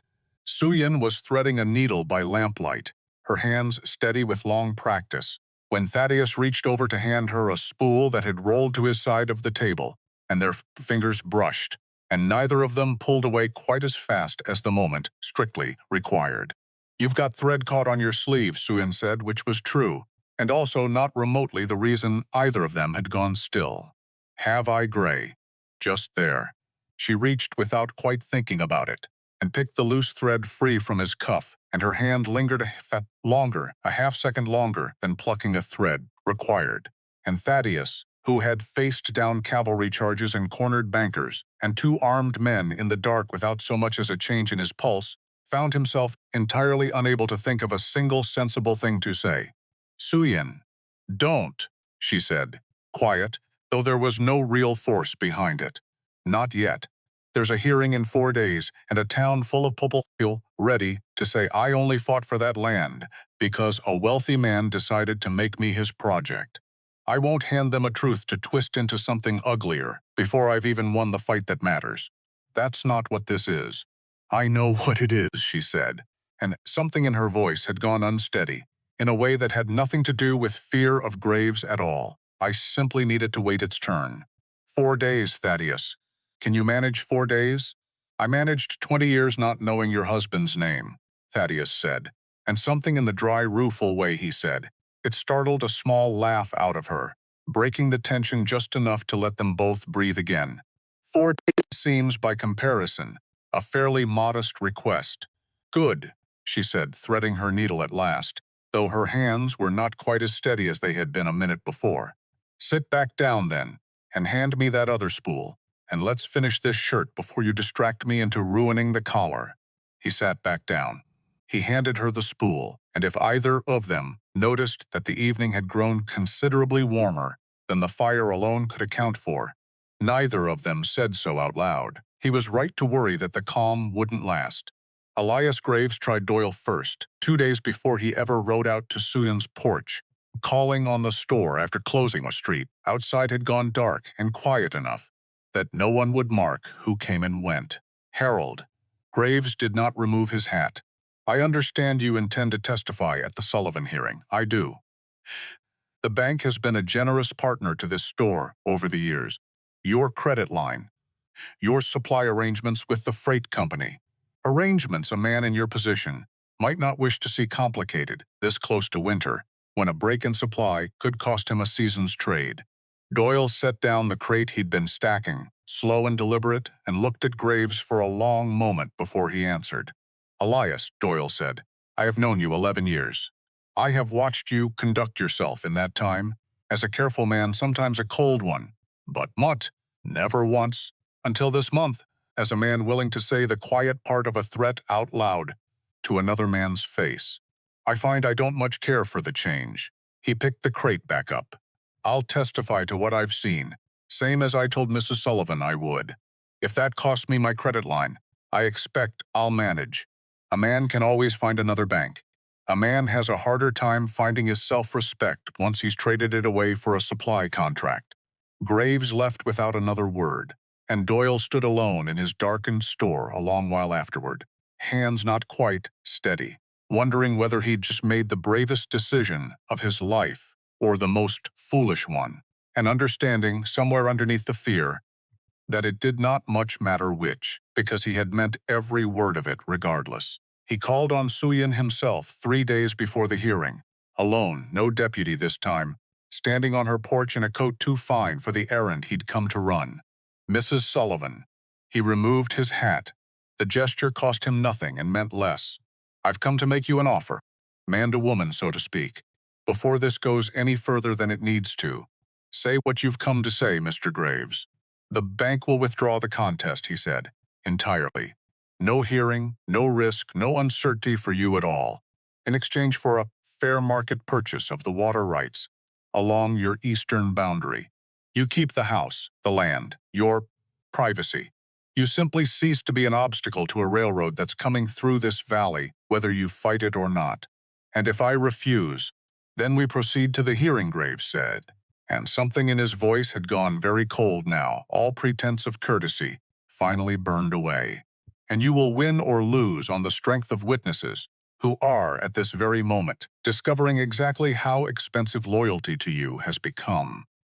I'd hate to see the Hargroves lose their farm over a fight that was never truly theirs to begin with. Mr. Calloway is covering the Hargroves' note. Something flickered across Graves's face, surprise, quickly smoothed over. Is he? How generous. How long do you imagine that generosity hence, Mrs. Sullivan? To every family in this valley. Forever. Mr. Calloway is a wealthy man. He is not an infinite one. Suyin stood very still on her own porch, the same porch where she'd stood with a rifle 3 weeks earlier, and she found to her own quiet surprise that Elias Graves no longer frightened her nearly as much as he clearly believed he still did.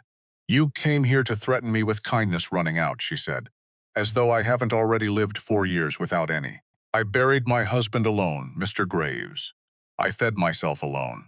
I fought off 2 men with hammers, alone, in the dark, before Mr. Calloway's help ever entered into it.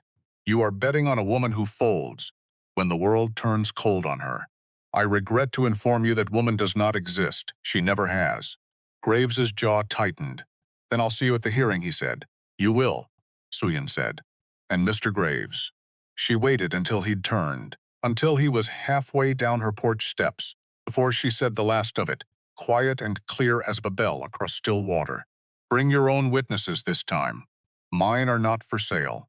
He rode away without answering, and Suyin stood alone on her porch a long while after the sound of his horse had faded, watching the gray afternoon settle down over the valley, over the creek, over the frozen stone marker Connor had set with his own hands 7 years before any of this began. Because he had meant every word of that threat. Because a man that frightened did not bluff, not really, not when the alternative was watching his whole careful life collapse in front of a town he'd spent years quietly looking down on. Except being frightened didn't make him right. Except she had learned that lesson already, hadn't she? Standing on this very porch with a rifle 3 weeks back, learned that fear dressed up as certainty was still only fear underneath. So let him bring his witnesses. Let him bring his law books and his careful arguments. She had buried a husband alone. She had built a trade out of nothing alone. Whatever tomorrow's hearing held, she was not going to face it as though she had never once survived anything harder. 3 days. 3 days until a room full of strangers decided, on paper, whether the life she had built with her own 2 hands was legally allowed to remain hers. Whitfield arrived in Amber Creek the evening before the hearing, having ridden ahead of the coach schedule to allow himself time to meet the witnesses in person before he had to stand up and vouch for their testimony in front of a commissioner he'd never heard before. He gathered them all at Doyle's store. After closing Doyle himself, Mrs. Hargrove, Amos, Thaddeus, and Suyin crowded around a table normally reserved for sorting mail and walked each of them through exactly what to expect, exactly what questions Graves was likely to ask, exactly how to answer, without giving him any more rope than he'd already have. Keep it plain, Whitfield told them. Don't embellish. Don't guess at things you didn't see with your own eyes. A commissioner trusts a witness who says, I don't know, when he doesn't know a great deal more than one who claims certainty about everything under the sun. Mr. Graves will be listening for exactly one thing, a crack he can widen. Don't hand him one. And if he asks something none of us expected, Mrs. Hargrove said, twisting her hands together in her lap. Then you answer honestly, and you let me handle the rest, Whitfield said. That's what I'm there for. Your job is only to tell the truth as plainly as you know how. Mine is to make certain the truth gets heard the way it deserves to be. Doyle walked Whitfield out afterward, the two of them talking quietly by the door about some point of procedure, and Suyin found herself alone for a moment with Thaddeus at the mail table, the lamp burning low, the store gone hushed and strange in the after-hours quiet. Are you frightened? She asked him, because she found suddenly that she needed to know she wasn't the only one. Some, Thaddeus admitted, not of losing the argument. Whitfield's as good as they come, and the law's plainly on your side. I'm frightened of what it costs you, regardless, win or lose, to sit in a room tomorrow. and have men decide out loud whether you belong to the life you've already spent 4 years building with your own hands. That's not a fear that has much to do with legal outcomes. Suyin looked at him a long moment, surprised, not for the first time, by how precisely he sometimes managed to name the exact shape of a feeling she hadn't yet found words for herself. "Thank you for saying that," she said. "Most people only ever ask whether I'm going to win." "I don't much care whether you win," Thaddeus said. "I care whether you come out the other side of tomorrow, still standing the way you're standing right now. The winning, I expect, will take care of itself." She thought of Connor, of a river called the Rapidan, of a stranger's collar caught in a drowning man's grip. 20 years ago, a debt neither man had known was still owed until a kitchen table in November made it plain. She thought of Thaddeus Calloway's voice, low and certain in the dark. "You don't disappear." Whatever tomorrow held, as she intended to walk into that room exactly the way she had walked out of Connor's Hardyard, since Connor died tired, perhaps, frightened, certainly, but standing and still entirely herself, and that, she had come to understand across this long, strange month, was very nearly the whole of what any fight ever really asked of a person. She went back inside, lit the lamp, picked up the last winter shirt, and kept sewing, because her hands still knew, better than the rest of her, exactly what needed doing next. The night before the hearing, Suyin did not sleep. Could not. Tried briefly, lying flat in the dark, with her eyes shut, and her breathing counted out slow, the way her aunt had once taught her to do on the ship all those years ago, when sleep felt like the only mercy a frightened child could still reach for. It did not work now any better than it had worked then, because tomorrow a stranger in a borrowed room would decide, on paper, whether 4 years of her life counted for anything at all. Because Graves would try something. He would. Cornered men always did. Thaddeus had said it himself, and she believed him, and believing him did nothing whatsoever to steady the particular cold dread sitting low in her stomach.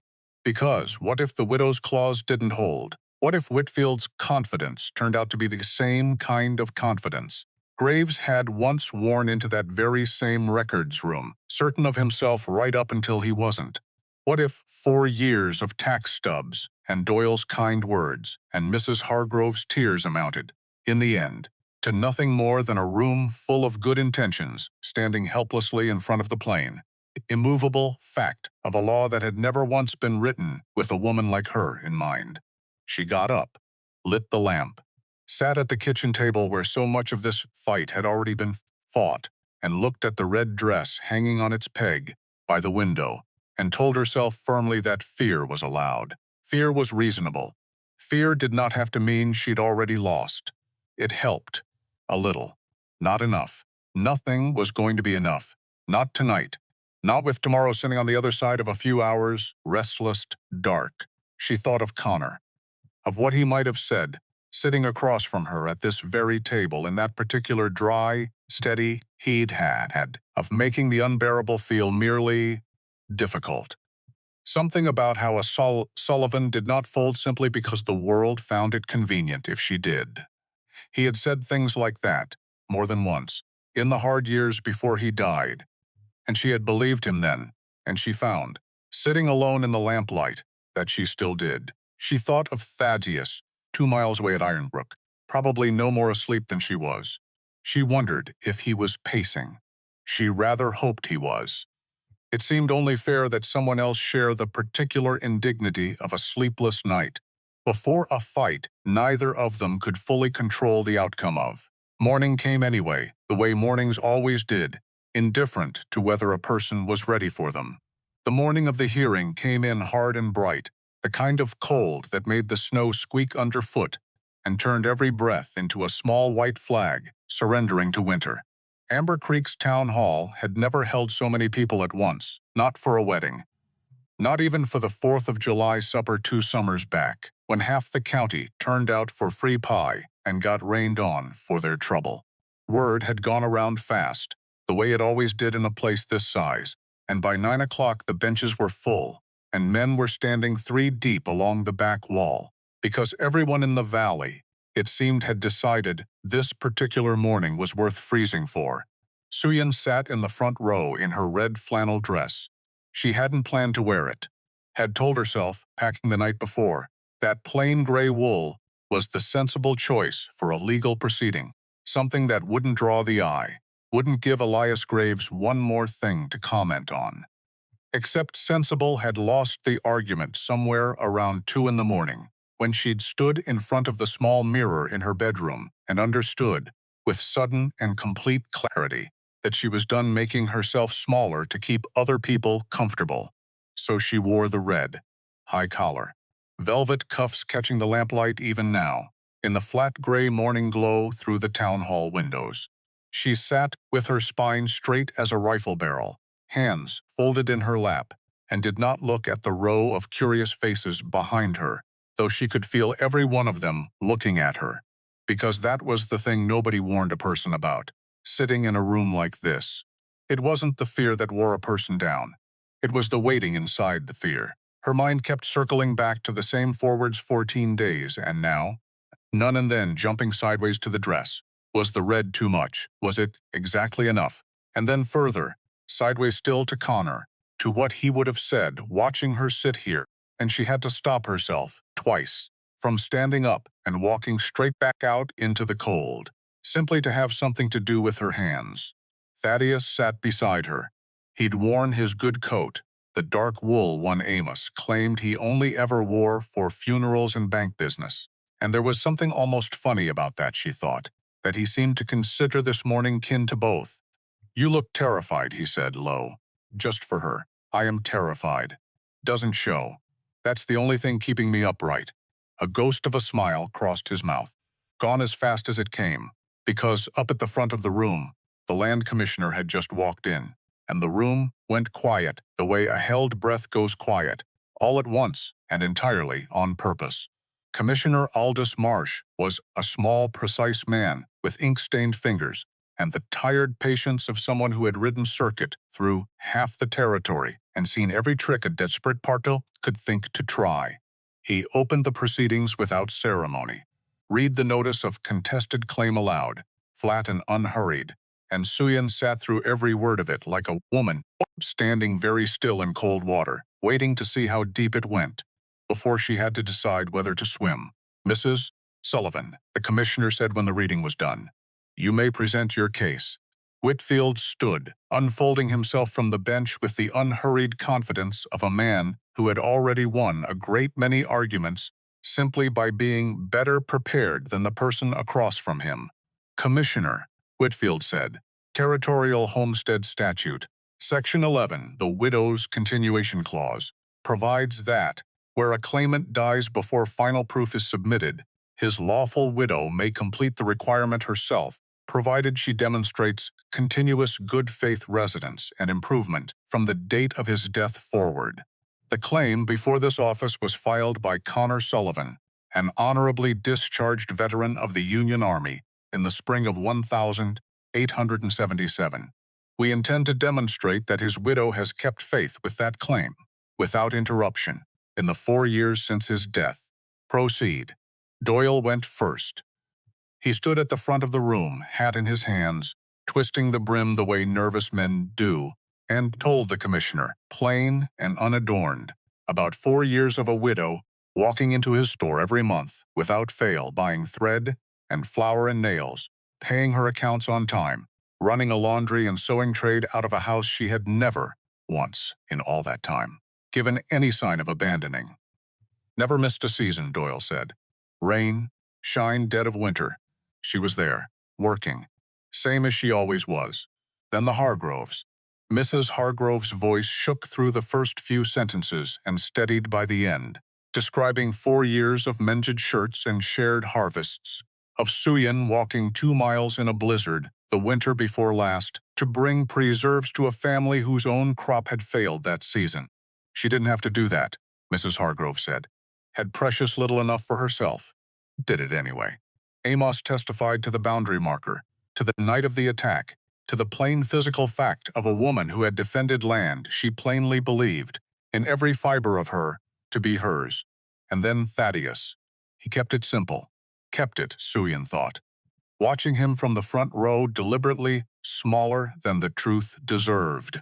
Because a man who'd learned in 20 years of ranching exactly how far to lean into a fight and no further was not about to overplay his hand in front of a commissioner who prized nothing so much as plain fact.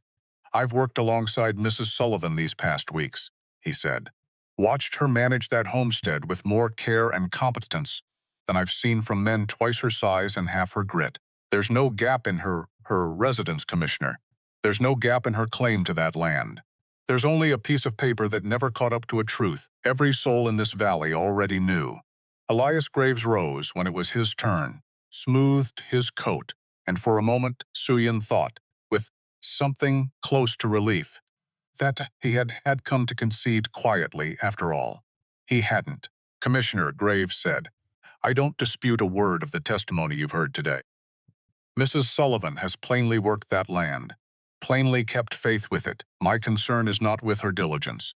My concern is with the law as written, and the law as written is silent on cases where the widow completing the claim is not herself a naturalized citizen of this country." A murmur went through the room. Suyin felt it land in her chest like a physical blow. "The Act of 1882, Graves went on, and his voice had found its old, practiced smoothness again, the tone he used at the bank counter when he was about to explain, patiently, why the answer was no, closes the door to naturalization for persons of Chinese origin. I raise this reluctantly, Commissioner. I take no pleasure in it. But if this office intends to grant a new interest in federal land to a claimant barred by federal law from ever becoming a citizen, I would ask this office to consider very carefully what precedent that sets." The room had gone very still. Behind her, someone shifted on the benches. Mrs. Hargrove, unable to keep silent, made a small, sharp sound of protest that she quickly swallowed, and Doyle's hand came down flat and hard on his own knee, the closest thing to an outburst the store owner allowed himself in a room this formal. Neither sound changed anything.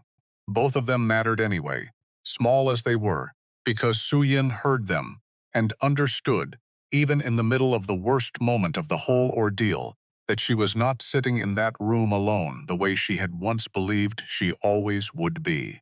Suyin sat frozen in her red dress, and she felt for one terrible moment, 4 years fall away, entirely felt herself back in Doyle's store, back in every room in this town where she had ever been made to feel like a guest who'd overstayed a welcome she'd never technically been granted. Thaddeus's hand found hers under the edge of the bench, gripped it, didn't let go.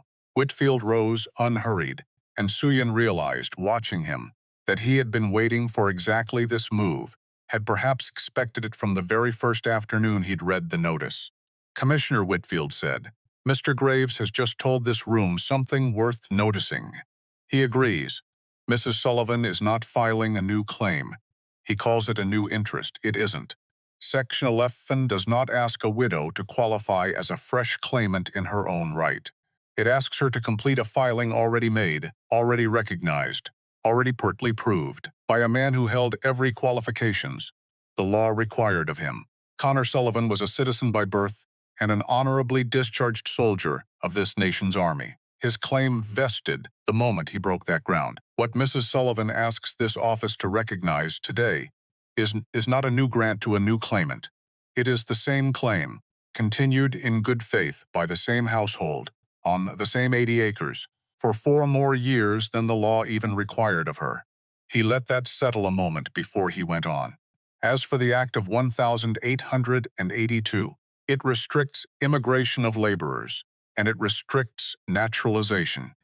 It says not one word about property already lawfully held, or about a widow's right to complete her late husband's federal claim on his behalf. Mr. Graves knows this. I would remind the Commissioner, and Mr. Graves both, that this territory has never once passed a statute barring any person from holding land by reason of ancestry, and that misrepresenting the plain text of a federal act in a formal proceeding is a matter the territorial bar takes rather seriously." Graves's face had gone the color of old paper. "I was merely raising a concern," he said. "In good faith, were you?" Whitfield said. mild devastating. Funny thing about good faith, Mr. Graves. It tends to survive scrutiny. Yours this morning has not. The commissioner called a short recess. Suyin sat through it with her hand still gripped tight in Thaddeus's, not trusting herself to speak, not trusting the room not to hear whatever came out if she tried. You didn't know he'd try that, she said finally. No. Thaddeus's jaw was tight. I should have. It's exactly the kind of thing a cornered man reaches for when every honest argument's run out. I've spent 4 years bracing for exactly that argument, Suyin said, quiet. Somewhere I stopped believing it could actually be used against me in a room full of witnesses. I was wrong. You weren't wrong, Thaddeus said. You were tired of carrying the weight of it every single day. There's a difference, Suyin. One of those is a mistake. The other's just what happens to a person who's had to be brave for too long without enough help. She looked at him. Something in her chest, coiled tight since Graves had first opened his mouth, loosened just slightly. When the hearing resumed, Graves made one final attempt quieter this time, almost resigned. The tone of a man who knew the ground had already shifted beneath him, but hadn't yet found the courage to stop fighting for it anyway. Commissioner, he said, even granting the widow's continuation clause applies. The bank retains a legitimate financial interest in the disposition of this claim. There are debts outstanding. There are no debts outstanding, Thaddeus said, standing without waiting to be recognized, which was, strictly speaking, against the room's decorum, and which nobody present seemed inclined to object to. The Sullivan note was paid in full 3 weeks ago. Receipts on file at your own bank, Elias. Or has it gone missing along with your good faith? A ripple of laughter, quickly smothered, moved through the back rows. Graves's mouth opened, closed. Nothing came out. There is one more matter, Thaddeus said, and something in his voice had changed now, gone deliberate and slow, in a way that made the whole room lean in without quite meaning to. Since Mr. Graves has spent this hearing so concerned with the interests of the Northern Line Railway, I think it's past time. This room understood exactly whose interests he's actually been serving. Suyin looked up at him. Something in his face had gone very still. Commissioner, Thaddeus said, I am the majority shareholder of the Northern Line Railway Company. The room did not go quiet. The room went silent, the particular kind of silence that has weight and edges that a person could feel pressing against their ears. I have held that position for 6 years, Thaddeus continued quietly, because a rancher who also happens to own half the track being laid across this territory tends to draw a different kind of attention than I've ever had much use for. Mr. Graves has spent the better part of 2 months attempting to secure water rights on this company's behalf through threats, forged urgency, and now, apparently, a deliberate attempt to use a widow's ancestry against her in a formal proceeding. He did all of that, Commissioner, believing he was serving my company's interests. He turned finally to look directly at Graves, and his voice dropped lower, quieter, and somehow louder for it.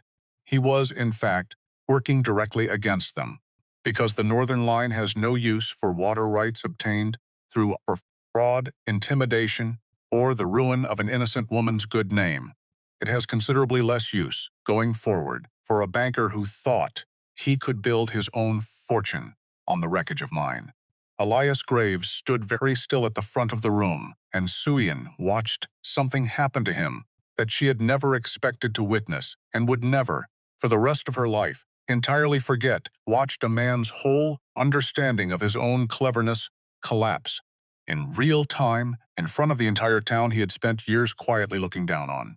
You're lying, Graves said, though his voice had lost every ounce of its earlier certainty. You're a rancher, a cattleman. You cannot possibly. I can. There are papers in Cheyenne that will confirm it inside the hour, if the commissioner cares to send for them. Thaddeus's voice never rose. It didn't need to. You spent months trying to steal a widow's water for a railroad that already belonged, in majority, to the very man you were laughing at in a dry goods store 6 weeks ago. I'd call that poetic, Elias, if it weren't so plainly pathetic. Constance Graves, seated 3 rows back, had gone the color of ash. She did not speak. She did not defend her husband. She simply sat very still, staring at the back of his head, as though seeing him clearly, perhaps, for the first time in 11 years of marriage. She thought of the records room, of the clerk who had mentioned, without quite meaning to, that a lawyer's man had already been asking after the Sullivan phone weeks before her husband ever sent her there. She had known in some low, unexamined corner of herself that something was wrong long before this morning. She had simply never let herself follow that knowledge all the way to where it led. The commissioner did not take long to rule. He had, he said, heard nothing in this room that changed the plain facts of the matter. 4 years of continuous, documented, witnessed residence and improvement, completing a claim lawfully filed by a citizen and veteran of this nation. And a contest raised, it now appeared, in something considerably less than good faith. The patent is granted, he said, completing the claim of Connor J. Sullivan, deceased in the name of his widow, Suyan Sullivan, effective immediately and without further condition. The room did not erupt into applause, because this was not that kind of town, not yet, not entirely. But something moved through it anyway, a low murmur, a shifting of shoulders, the particular sound of a crowd quietly deciding to be a little ashamed of itself. Suyan sat very still in her red dress, and it took her a long moment to understand that it was over, that the fight that had occupied every waking hour of the last 2 weeks, the fight that had, in truth, occupied some quiet corner of her heart for 4 full years before that, had simply, finally, ended. She had won. The word did not land the way she had imagined it would. In all the sleepless hours she'd spent such an imagined exact moment. She had thought it would feel like triumph, sharp and bright and immediate. Instead, it felt like something closer to a held breath finally let go, a weight she had kept so long she had nearly forgotten what her shoulders felt like without it. Around her the room was already moving, already dispersing into its low murmur of gossip and grudging respect, and Suyan sat through it a moment longer, letting the feeling settle properly before she trusted herself to stand. Thaddeus's hand found hers again, gentler this time than it had been during the recess, no longer bracing against a blow, but simply resting there, warm and steady, and neither of them said anything at all, because there was nothing left that needed saying just yet. Outside, the crowd dispersed slowly into the cold, murmuring, already reshaping the morning's events into a story they could carry home and tell over supper. Suyan stood on the town hall steps and let the winter air fill her lungs, and it tasted, for the first time in longer than she could remember, like something other than survival. Constance Graves found her there. She came alone, without Dorothea, without the fur collar, without any of the armor she usually wore into a room, and she stood a careful distance away, hands twisted together in front of her. And for a long moment she didn't say anything at all. "I owe you an apology," Constance said finally. "I don't imagine it's worth much coming now. After everything." "It's worth something," Suyan said. "Honest. Careful. Not everything. Something. I told myself all these years that I was only teasing, that it didn't cost anything." Constance's voice had gone unsteady. "I watched my husband try to destroy your life this morning over money, and I understood, standing in that room, that I'd been trying to destroy something in you for years too. Just slower, with smaller weapons." She looked up, finally meeting Suyan's eyes directly. "I am sorry, Mrs. Sullivan. I don't expect you to forgive it. I only wanted you to hear it said plainly, at least once, by someone who meant it." Suyan studied her for a long moment. "I accept the apology," she said finally. "That doesn't mean we're friends, Mrs. Graves. It only means I believe you meant it. Those aren't the same thing, but they're not nothing either." Constance nodded. Something in her shoulders eased just slightly, and she turned and walked back down the steps alone, into a life that was, Suyan understood without needing to be told, about to change considerably faster than her own. Elias Graves left Amber Creek within the month. The bank's board, what remained of it, once the Northern Line's lawyers had finished their own quiet, thorough accounting of his dealings, asked for his resignation before Christmas. He gave it without argument, because there was, by then, nothing left to argue with. He came to Doyle's store once more before the coach left, on his last morning in town, to settle a small personal account he'd apparently decided he owed, and the store fell quiet the way it always did now when a Graves walked through the door, though the quality of the quiet had changed considerably from what it once had been. Nobody moved to greet him. Nobody moved to shun him either. He simply stood at the counter, paid what he owed in exact coin, and left without a word to anyone, and Doyle, watching him go, found he felt not triumph at the sight, but something closer to a plain, weary sadness, the kind a person feels watching any life come apart, however much the wreckage might have been earned. He and Constance packed what they could carry and left on the first eastbound coach in January, and the house they left behind sat empty through the whole of that winter, its windows dark, its garden going to seed, a small monument to a kind of ambition that had finally run out of road. Nobody in Amber Creek missed them. The bank did not close its doors, whatever else changed. The board brought in a new manager from Cheyenne within the month, a steady, unremarkable man named Whitcomb, who had no particular history with the valley and no particular interest in making one beyond running an honest ledger. And young Petrie, to his own evident surprise, was kept on and given considerably more responsibility than he'd ever held under Graves. He called on Suyin himself that spring, hat in hand, to review her account personally and make certain nothing from the old regime lingered in the bank's records to trouble her further. I should have said something sooner, Petrie told her, standing in her kitchen with his hat turning slowly in his hands. About the account, about all of it. I saw the ledger entries same as anyone might have, if he'd looked closely enough, and I told myself it wasn't my place to look closely.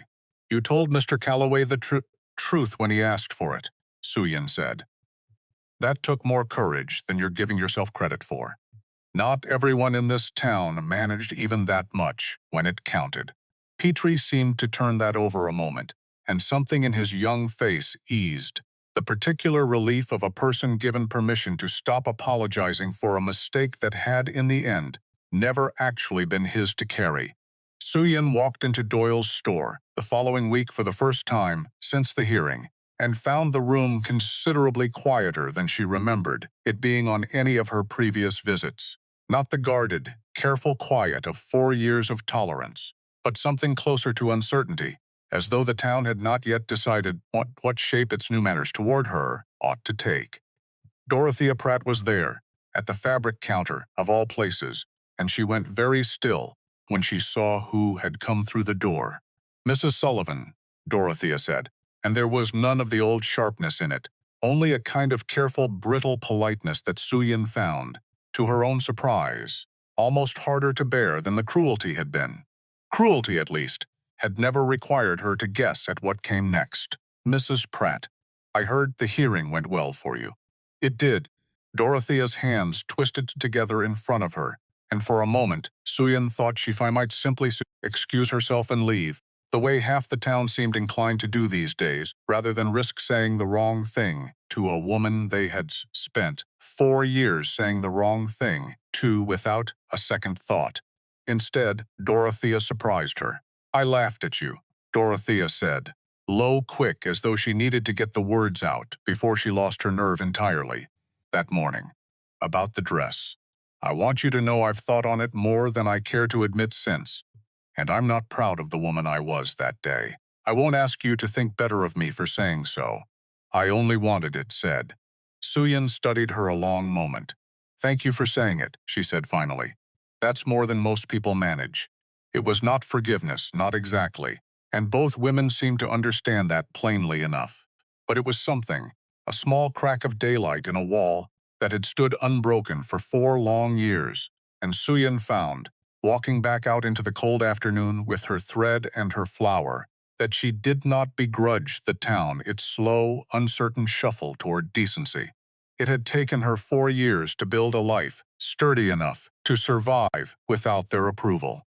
She could allow them considerably longer to catch up to the plain fact of who she had been standing right in front of them the whole time. Spring came slow to the valley that year, the way it always did, but it came.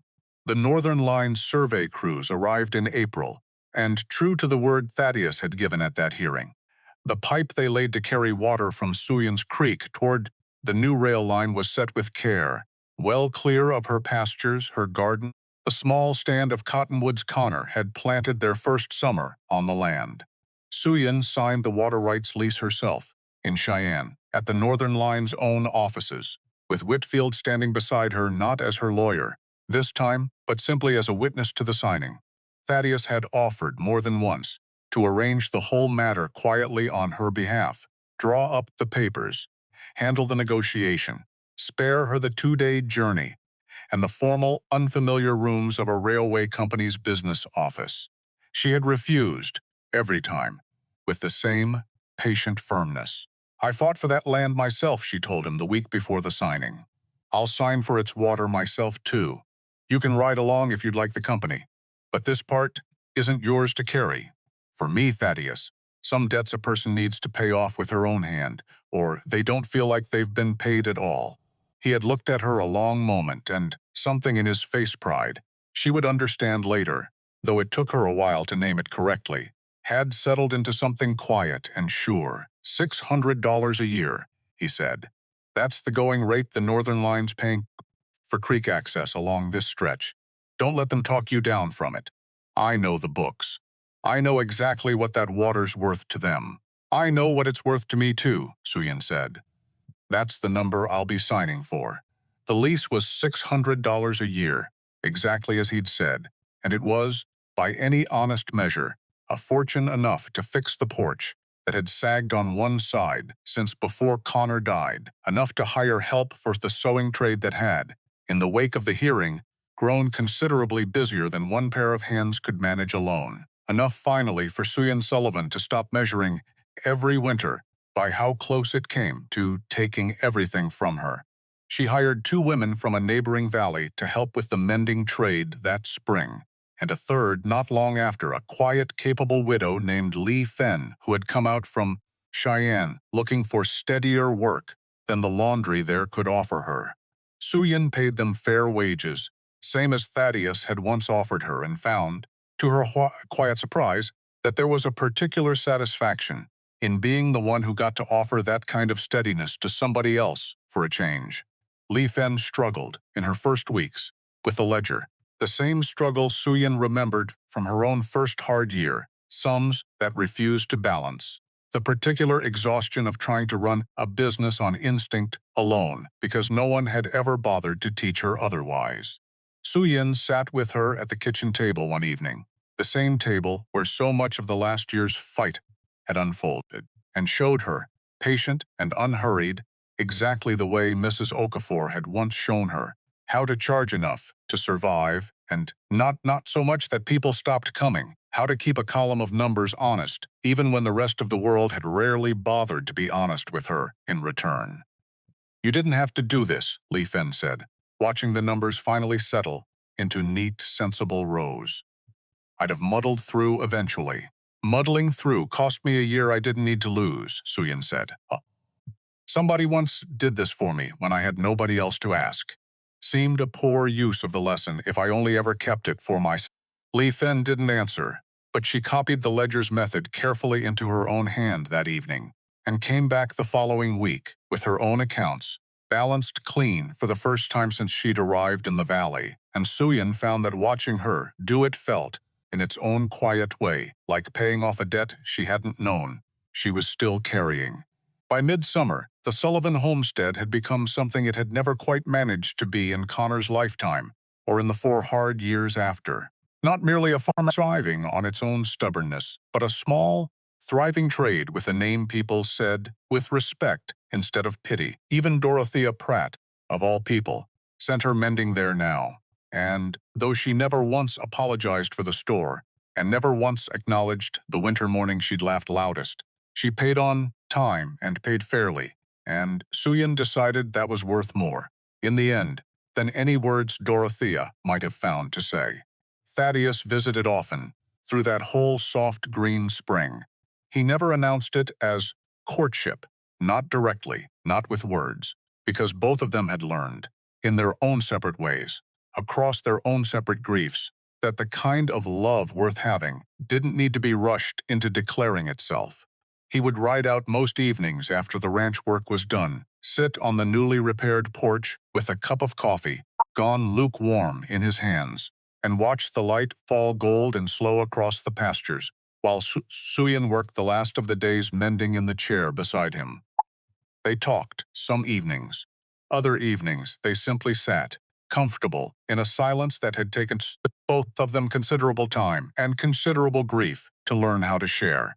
You know, Thaddeus said, one evening in early June, watching the sun go down behind the ridge, I never once, in 20 years, expected to find the family of the man who saved my life, let alone find her running the finest sewing trade in the territory and telling me on a fairly regular basis that I'm sitting in her good chair with muddy boots. You are sitting in my good chair with muddy boots, Sushin said, not looking up from her work. I've noticed you never actually make me move. I've noticed you never actually clean your boots before you sit down.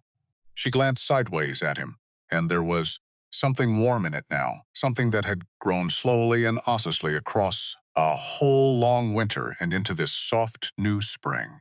I suppose we've both learned to live with certain imperfections. He laughed at that, low and real, and it was, she thought, watching him in the gold evening light, a good sound. A sound she found herself wanting to hear again, on other evenings for a long time to come. The town held its Independence Day supper that July in the field behind the church, the same field it had used for as long as anyone could remember. Long tables set end to end and covered in more pie than the whole valley could reasonably eat in a season. And it was there, in front of the better part of Amber Creek, that Thaddeus Calloway walked up to Suyan Sullivan's table, in plain daylight, sat down beside her without asking, and stayed there through the whole of the meal. It was not a large gesture. It did not need to be. But Suyan felt every eye in that field find them, at some point over the course of the afternoon, felt the particular weight of a town recalibrating, in real time, what it believed about a woman it had spent 4 years quietly deciding not to see. You didn't have to do that in front of the whole valley, she said, low, as he passed her a plate of something Mrs. Hargrove had baked. I've never once done anything in front of the whole valley by accident, Thaddeus said. Man my age doesn't sit down next to a woman in a field full of witnesses unless he means for it to be noticed. And what exactly do you mean by it? I mean, he said, and there was something almost nervous underneath the usual flat certainty of his voice, which she found, after everything, unexpectedly endearing, that I'm tired of riding out to see you under cover of dusk like a man with something to hide. I've got nothing to hide, Suyan. Haven't since about the second week of November, if I'm honest about when this particular fight started. She looked at him a long moment, and around them, the field went on with its noise and its music and its endless procession of pie, and none of it mattered nearly as much, just then, as the plain, unhurried certainty in his face. Well, she said finally, allowing herself at last the smallest of smiles, I suppose you'd best pass the pie, then, if we're to be the whole valley's business for the afternoon. He passed the pie, and if his hand found hers beneath the table a little while later, and stayed there considerably longer than the sharing of pie strictly required, neither of them saw any particular reason to explain it to anyone who happened to notice. It was Suyan, in the end, who suggested the churchyard, one quiet Sunday not long after, and Thaddeus who walked beside her without a word the whole way there, understanding, without needing to be told, that some visits were not meant for conversation. Connor's headstone sat plain and gray, beneath a young cottonwood that had been a sapling when they buried him, tall enough now to throw real shade across the grave in the summer heat. Suyin knelt and cleared away the season's fallen leaves, with the same careful, unhurried attention she brought to everything, and Thaddeus stood a respectful distance back, hat in his hands, until she looked up and, wordlessly, patted the grass beside her. He knelt. I wanted you to see this properly, Suyin said. Not just hear about him, from me, secondhand, across a kitchen table. I wanted you to stand where he's standing, so to speak, and understand that whatever this is, between us, it doesn't erase him. It never will. I won't have it erase him. I wouldn't want it to, Thaddeus said. A man doesn't come to owe another man his life. and then spend the rest of his days pretending the debt never existed. I mean to keep owing him, Suyin, same as I have for 20 years. I only mean to do it a little more openly from here forward. Suyin reached out and laid one hand flat against the warm stone, the way she had done 100 times before, alone, in the 4 hard years since they'd laid him here. Thank you, she said, to the stone, to the cottonwood, to the man kneeling quietly beside her who had, against every reasonable expectation either of them might once have held, become something steady in a life that had spent a long time being anything but, for pulling him out of that river, whatever else came of it, however long it took to find its way back around to me. Thank you. The wind moved soft through the cottonwood leaves, and neither of them said anything further for a long while, and it was, in its own quiet way, exactly the kind of silence that both of them had learned, across a hard winter and a soft spring, how to share without either one of them feeling the need to fill it. Late in July, he brought her something wrapped in brown paper, set it on the porch rail without comment, and waited, with a patience that looked suspiciously like nerves, while she opened it. Inside was a small tin frame, and inside the frame, a photograph faded, cracked at one corner, clearly old. Regimental photograph, Thaddeus said. 1864. I've carried it near on 20 years without knowing why exactly I kept it, only that something about it always felt like it mattered more than I could account for. He pointed to a row of faces near the back, blurred with the long exposure and the passage of time. There. Third from the left. I only worked out who he was after I started asking around Cheyenne this spring, tracking down what was left of the old company rolls. I thought you should have it. Seemed wrong, somehow, for me to be the only one still carrying his face around. Suyin looked at the photograph a long time. A young man, half smiling despite the long exposure, half a lifetime ago. Before the limp, before the homestead, before any of it. Thank you, she said, and this time the words came easily, the way gratitude comes easily when it isn't tangled up with obligation or fear of what accepting it might cost. They talked, one evening in late August, about what a shared future might actually look like in practice, because both of them had lived too long and buried too much to mistake romance for a plan. I won't give up the sewing trade, Suyin said plainly, before he'd even finished asking the question she suspected he was working his way toward.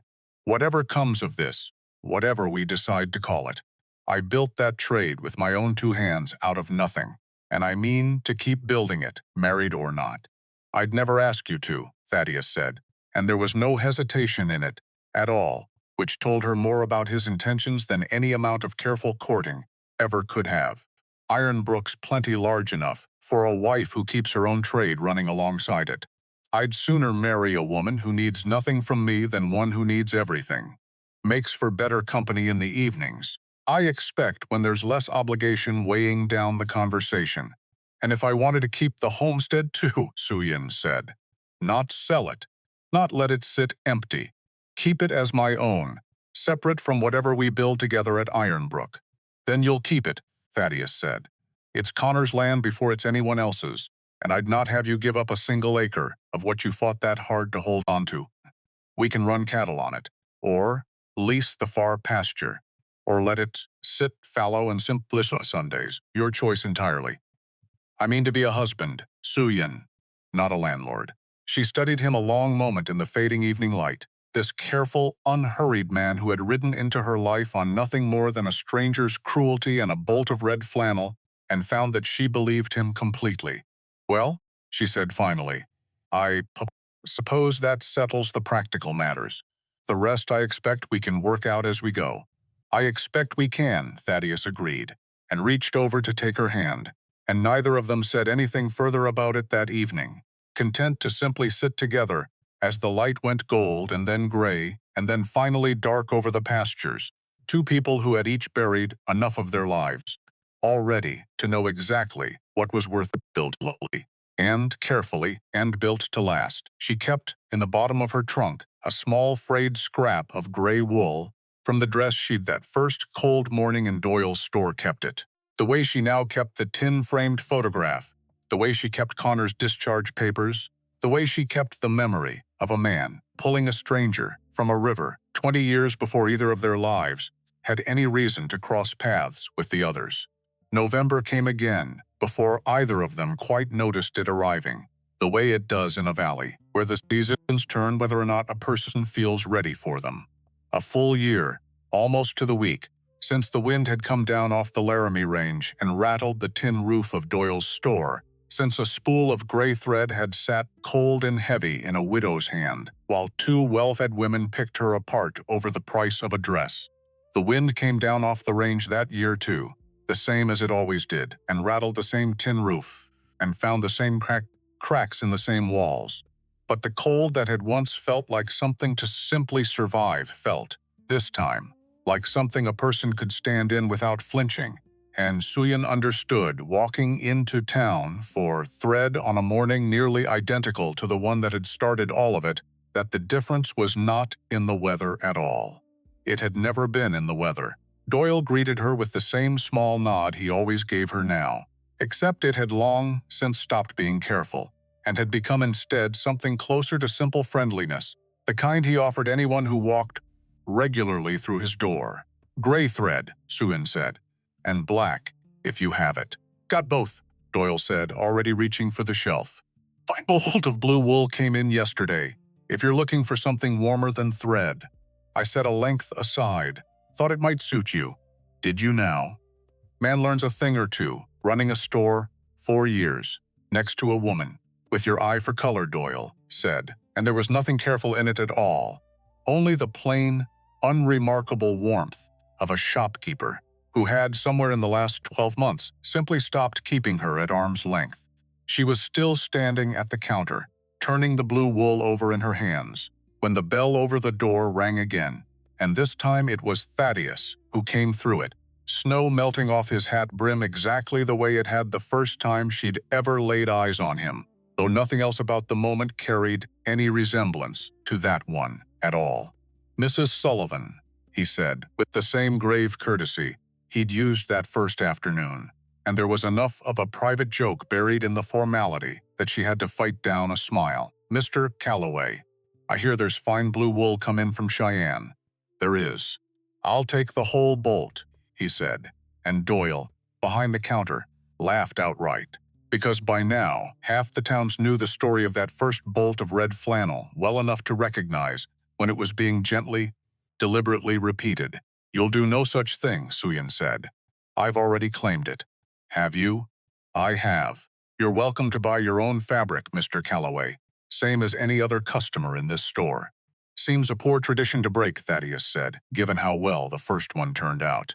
And there was something underneath the dry humor of it, something steadier and more certain than either of them had let show in public before, and Suyin found herself looking at him a moment longer than the joke strictly required, understanding, with a warmth that had nothing to do with the store's stove, exactly what he was not quite saying out loud.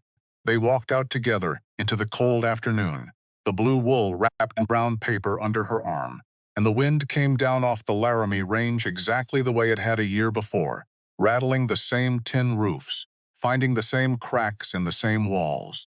Suyin stopped at the edge of the boardwalk and looked back at the store, at the fabric counter through the window, and thought of a woman standing frozen there 12 months ago with a spool of gray thread in her white-knuckled hand, certain that the whole of her life had shrunk down to whatever small, careful shape the town would permit her to occupy. "You've gone quiet," Thaddeus said. "I was only thinking how far a year can carry a person," she said, "if she's willing to stand still for exactly as long as standing still is required, and not one moment longer." "That sounds like something worth building on," Thaddeus said, and there was a question folded somewhere inside the plain words, careful and unhurried the way he did everything, and Suyin understood it for what it was. "It does," she said.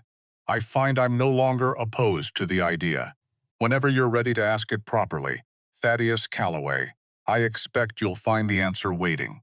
Something moved across his face, then surprise, and beneath the surprise a happiness so plain and unguarded that she would remember the particular shape of it for the rest of her life. "Well," he said, and cleared his throat. And for the first time in the whole of their acquaintance, Thaddeus Calloway seemed entirely at a loss for the next word. "Take your time," Suyin said, amused, and looped her arm through his, and together they walked on down Main Street in the cold, in plain daylight, in front of anyone in Amber Creek who cared to look. Behind them, through the frosted window of Doyle's store, the bolt of blue wool sat waiting on the counter where she'd left it, and somewhere past the church steeple, the first thin snow of the new winter had already begun drifting down over the valley, soft and unhurried, the way snow falls when it has nowhere urgent to be. It would pile up in the coming weeks the same as it always did, the same as it had the winter Connor died, the same as it had the winter Thaddeus first walked into that store for nothing more than a handful of horseshoe nails. Winter did not change its habits for anyone. It never had. But a person's habits could change. Standing in the middle of it, and Suyin walked on through the cold, that afternoon with her arm through his, warm straight through, in a way that had nothing at all to do with the weather. She did not keep the scrap of gray wool out of grief anymore. Not entirely. She kept it because it reminded her of a truth she had learned the hard way, across 4 cold years and 1 long, impossible winter. That dignity did not come from fabric, or from a town's approval, or from anyone's permission at all. It came from somewhere steadier than that. From a spine that refused to bend simply because the world found it convenient if it did. Pride doesn't keep you warm, Constance Graves had once said, meaning it cruelly, meaning to leave a mark. It had left one. Suyin would not pretend otherwise, not even now, not even with the worst of that winter, a season and a lifetime behind her. But dignity, she had come to understand, kept a person standing through every winter that tried to take them down. And a person with dignity, she had learned this year above all, rarely stayed standing alone for very long. Not when there was someone nearby with the good sense to notice, and the courage to sit down beside her, muddy boots and all, and stay.